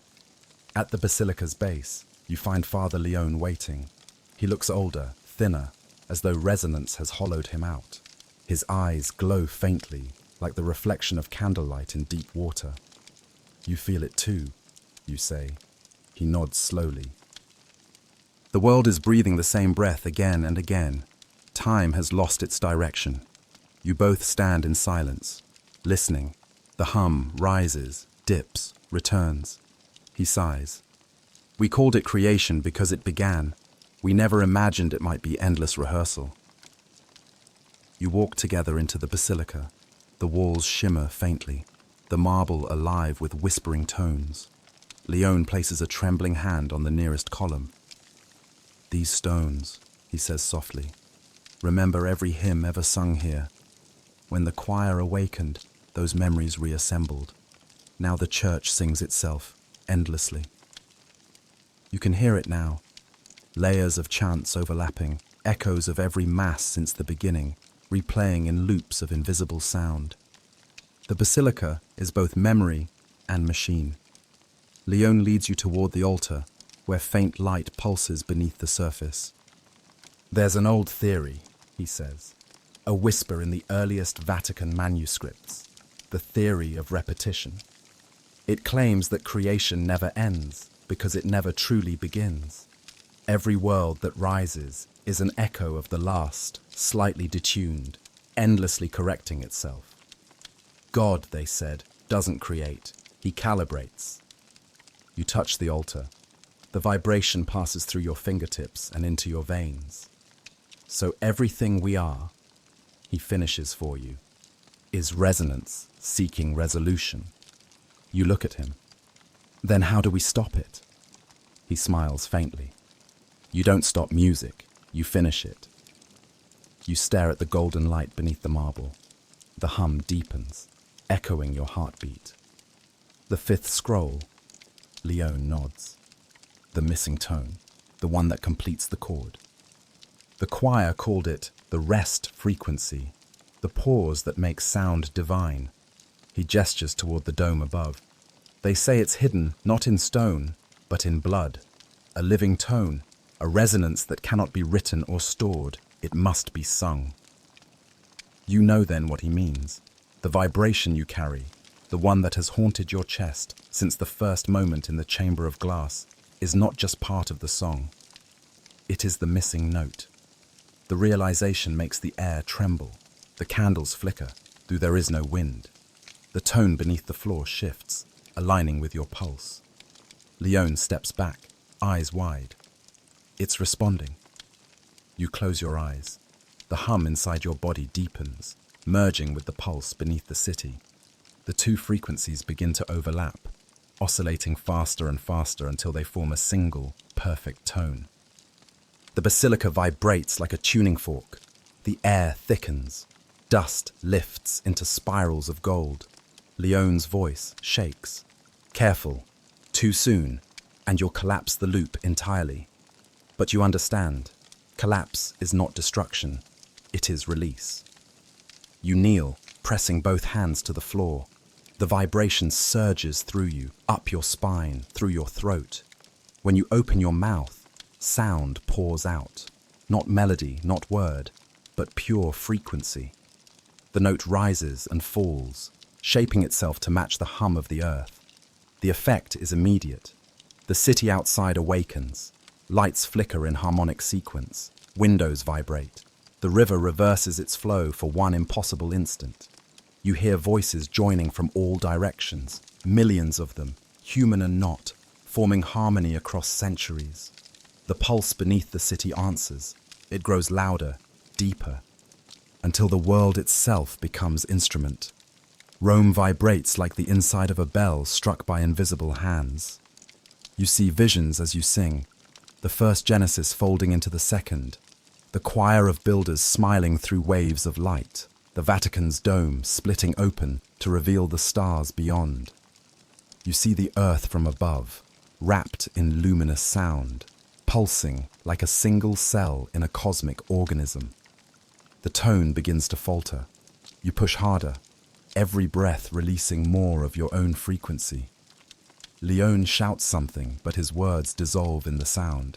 The basilica shakes, cracks racing up the pillars like veins of light. Then, silence.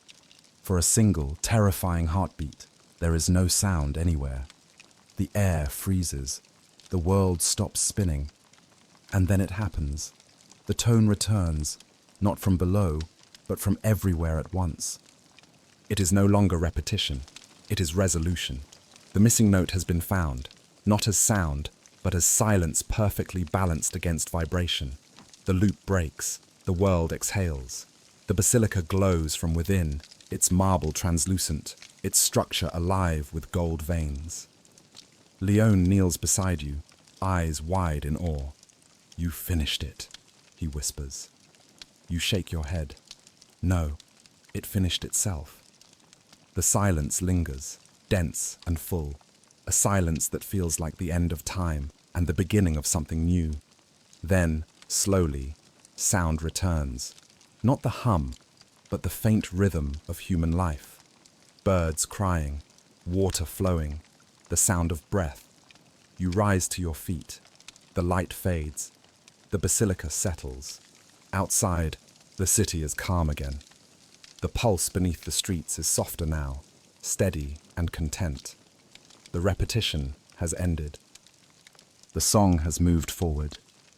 Leone stands, trembling. What happens now? You listen. There is no hum inside your chest anymore, only quiet. But it isn't emptiness, it's space. Space for something new to begin. You look toward the rising sun, the light spilling across the marble floor. Now, you say softly, we learn to listen again.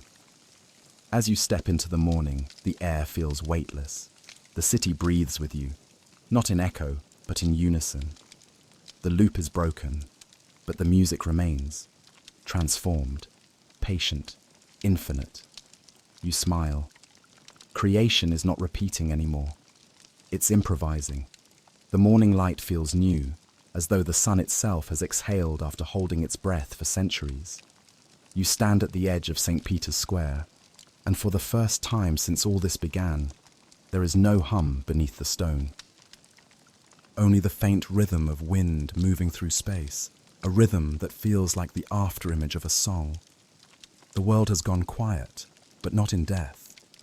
It is the quiet of lungs before the next inhale. You feel hollowed out, emptied of tone. The vibration that once lived in your bones has left, or maybe it's gone deeper, too deep to hear. You place a hand against your chest. Your heart beats slow and even, like a pendulum marking the distance between two eternities. You are still human, but barely. The city moves differently now. People walk slower, as if listening. You see faces lifted to the sky, mouths slightly open, not to speak, but to breathe. It's subtle, but you feel it. Their breath aligning, every inhale drawn in time with the same invisible rhythm. The choir may have gone silent, but its lesson remains. Sound begins and ends in breath. You walk toward the basilica. The great doors, scarred from centuries, stand half open. Light spills through them like water, catching dust that drifts in deliberate patterns. The basilica smells of rain and candle wax. The pews are empty, but you sense presence everywhere. Ghosts of tones, ghosts of prayers. At the altar, the marble glows faintly gold again. You kneel, letting your palms rest against it. The stone is warm, pulsing faintly. It feels like the world's last heartbeat before stillness. Then you hear it, a whisper, soft as the intake of air. It comes from below the altar, from the crack that once led into the mirror vault. You lean closer. The whisper becomes rhythm. Not words, not tone, but the shape of breathing. You descend. The passage has changed. The walls shimmer faintly, as though they're made of frozen air. You realize they are air, solidified vibration, held still by the absence of sound. Every step you take causes ripples that fade into silence. When you reach the bottom, you find a small chamber you've never seen before. There are no mirrors, no machines, only a single object resting on a pedestal of light. A book made of translucent material, neither glass nor parchment. Its cover is etched with the same twin spirals that have followed you through every chapter of this revelation. The Codex of Breath. You lift it carefully.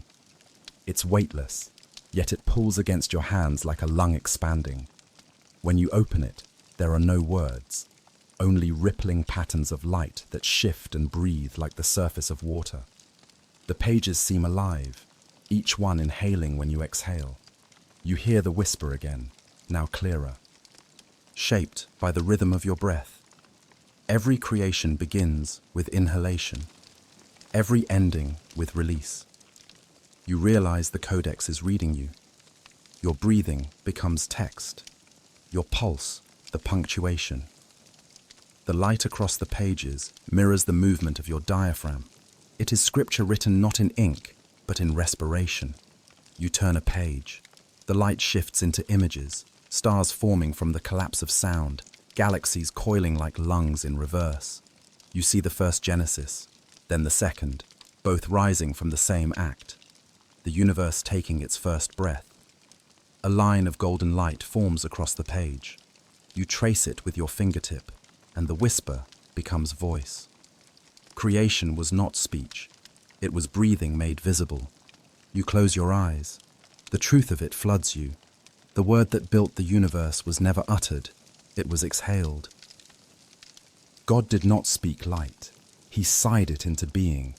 Every creature, every atom, every gust of wind since has been an echo of that single, sacred respiration. You inhale, the codex brightens. You exhale, the chamber breathes with you. The floor pulses, the air thickens, and suddenly you are not alone. Figures emerge from the light, their forms translucent and shimmering. The choir, not as sound this time, but as air shaped by rhythm. They stand around you, faces serene, eyes closed, their chests rising and falling in unison. The entire chamber inhales.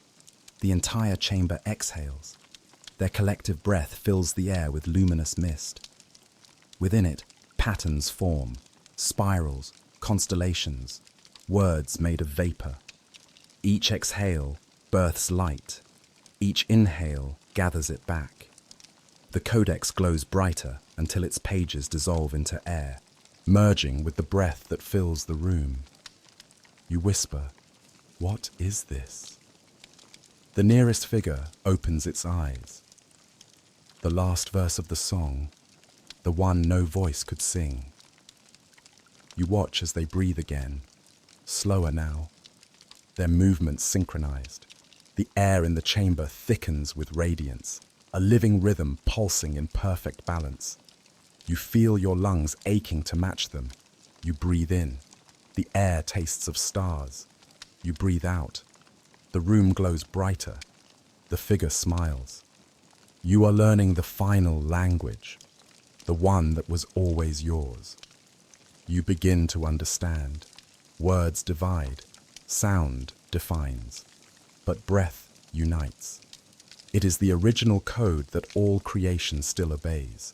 Every inhale draws the universe inward. Every exhale gives it shape. Prayer, song, chant, all of them are imitations of this one act. You kneel, placing your hands flat against the floor. The stone beneath you hums faintly, aligning with your breath. The codex has vanished completely now, but you can still feel its rhythm pulsing through you. Then the air grows still. The choir stops. Every figure inhales once and holds it. The chamber freezes. The silence becomes unbearable. A silence that feels like the pause between existence and its absence. The lead figure looks at you. "Exhale," it says softly. You release your breath. The world shifts. The chamber expands, the walls dissolving into horizon. You find yourself standing in open sky, clouds swirling in vast spirals below you. The choir floats around you, their forms blending with the air. The entire planet seems to breathe, mountains rising and falling, oceans swelling like lungs, forests exhaling mist. The pulse that once throbbed beneath the city now beats through the atmosphere itself, and above it all, the stars flicker in rhythm, each one a breath of light. The voice returns, calm, and infinite. This is the Codex of Breath, the final script. Every inhale writes the world. Every exhale erases it. Life is the balance between them. You begin to cry, not from sorrow, but from awe. You breathe, and your tears glow.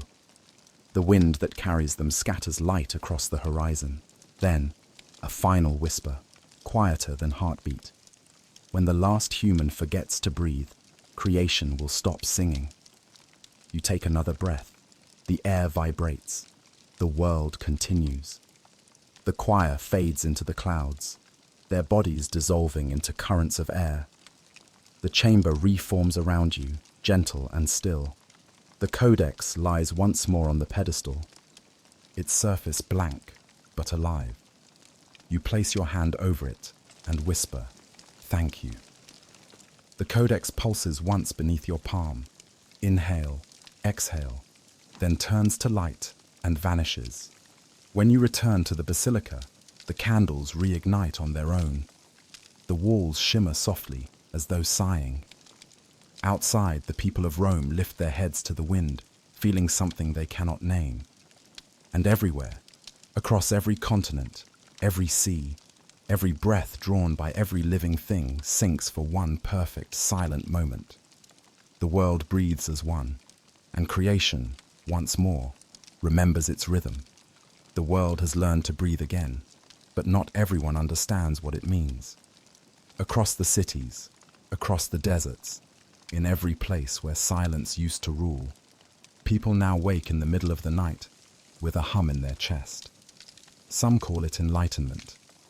Some call it sickness. The Vatican has sealed its gates. Governments have called it an anomaly. Scientists write equations that make no sense. And yet, each morning, you feel the same rhythm rise with the dawn, the steady inhale and exhale of the earth itself. You walk through the outskirts of Rome. The air here hums differently, quieter but heavier, like the space between two heartbeats. The hum beneath your ribs responds to it, tuning itself automatically. You no longer resist the resonance. You are it. The Codex of Breath taught you that. You arrive at an abandoned monastery on the hill. The stones are cracked, vines grown over the bell tower. But as you approach, the ground vibrates faintly, answering your presence. Someone is inside. You push open the wooden doors. The chapel is dark except for a circle of candlelight in the center. A figure stands there, his back to you, cloaked in white. He is humming, low, deep, precise. The tone echoes through the room like smoke winding through stone. You recognize it instantly. Leone. He turns slowly. His eyes are bright with gold, but his face is lined with exhaustion. "I felt you," he says quietly. "The Codex told me you'd return." You walk closer. The air between you vibrates, and for a moment, the two tones, yours and his, merge into harmony. The entire chapel brightens, dust motes swirling in the rhythm of your combined hum. "You've changed," you say. "So have you." He smiles faintly. "You carry the silence now." You nod. "And you?" "I carry the echo." He steps aside, revealing what stands behind him. A large tuning fork carved from silver. Its surface engraved with spirals that mirror the mark on your chest. The instrument hums on its own, though nothing strikes it. The tone is low, ancient, a note that feels like gravity itself. Leone gestures toward it. This is what remains of the choir's machinery, the last fragment of the original array. It woke when you broke the loop. You move closer. The vibrations in the air thicken until they press against your skin. What does it want? He sighs. Completion. The choir's song ended in silence, but silence must return to tone. The world's breath has steadied, but it hasn't yet spoken. The resonance wants language again. You stare at the fork. It hums louder in response to your heartbeat. "It's alive." Leone nods. "And it's listening to you." The realization chills you. You remember the pulse beneath the city, The choir dissolving into air, the codex breathing like a living thing. It all led to this, the moment when silence decides whether to remain peace or become creation again. Leone steps closer, his voice low. The Vatican sent word. They've heard it too. The cardinals claim it's divine, but others... He hesitates. Others call it infection. You look at him sharply. Infection? He nods. There are those who fear the resonance, who say it's rewriting the human genome, changing the structure of thought itself.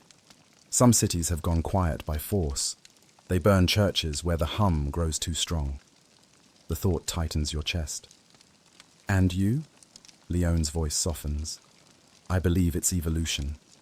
Sound reshaping matter, faith merging with physics. The next Genesis. You walk to the center of the chapel. The tuning fork's hum grows deeper, resonating with your bones. The candles flicker, their flames bending toward you. The air tastes of metal and dust. You reach out and touch the fork. Instantly, the tone doubles in pitch. Light floods the room. The walls vibrate so violently they blur. Leone staggers backward, shielding his eyes. The sound doesn't come from the fork anymore. It comes from you. Your body becomes conduit, the hum rising through your spine, through your lungs, through your teeth. The vibration isn't painful. It's purifying. Every cell sings. Every atom of air around you responds. The fork begins to twist, melting into threads of silver light that wrap around your hands like vines. They tighten, pulse, and vanish into your skin. The sound stops. You collapse. When you wake, the candles have gone out. The air smells of ozone. Leone kneels beside you, trembling. You absorbed it, he whispers. You've become the frequency itself. You try to speak, but your voice breaks into two tones at once. One human, one something else. Leone's eyes fill with tears. You're the bridge now, between silence and sound. You rise unsteadily. The world feels sharper, clearer.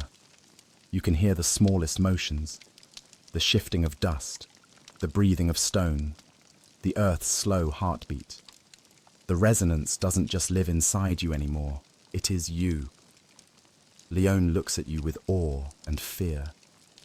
Do you know what this means? You nod. The choir will return. Through us. He shakes his head. Not through us. Through you. The apostles of old carried words. You carry tone. He steps back, crossing himself. The first apostle of frequency. You almost laugh. That's not a title I asked for. No one ever does.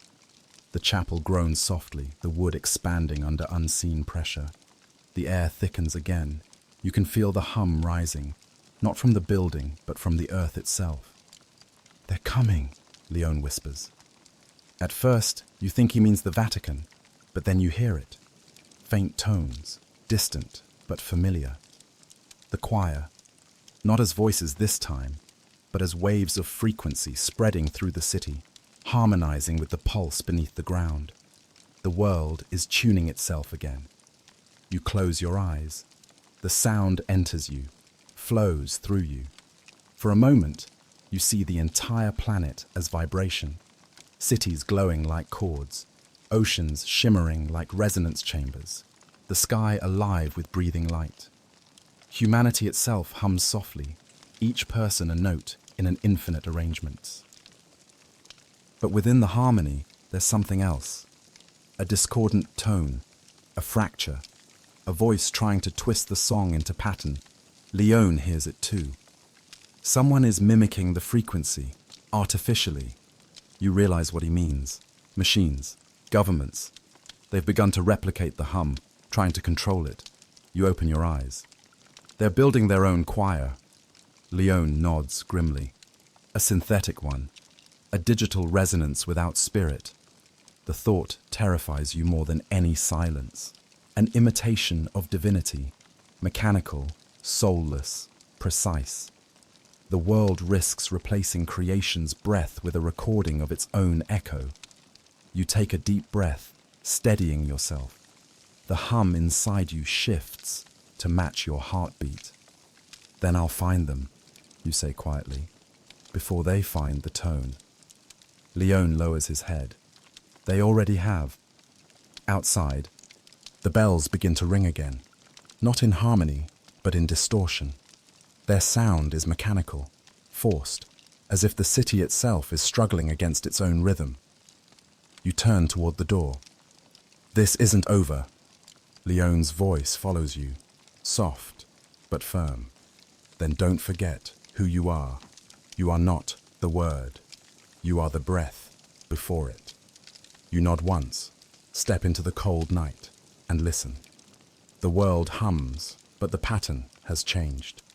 Somewhere far away, a new sound is rising. Digital, artificial, precise. The next Genesis has begun.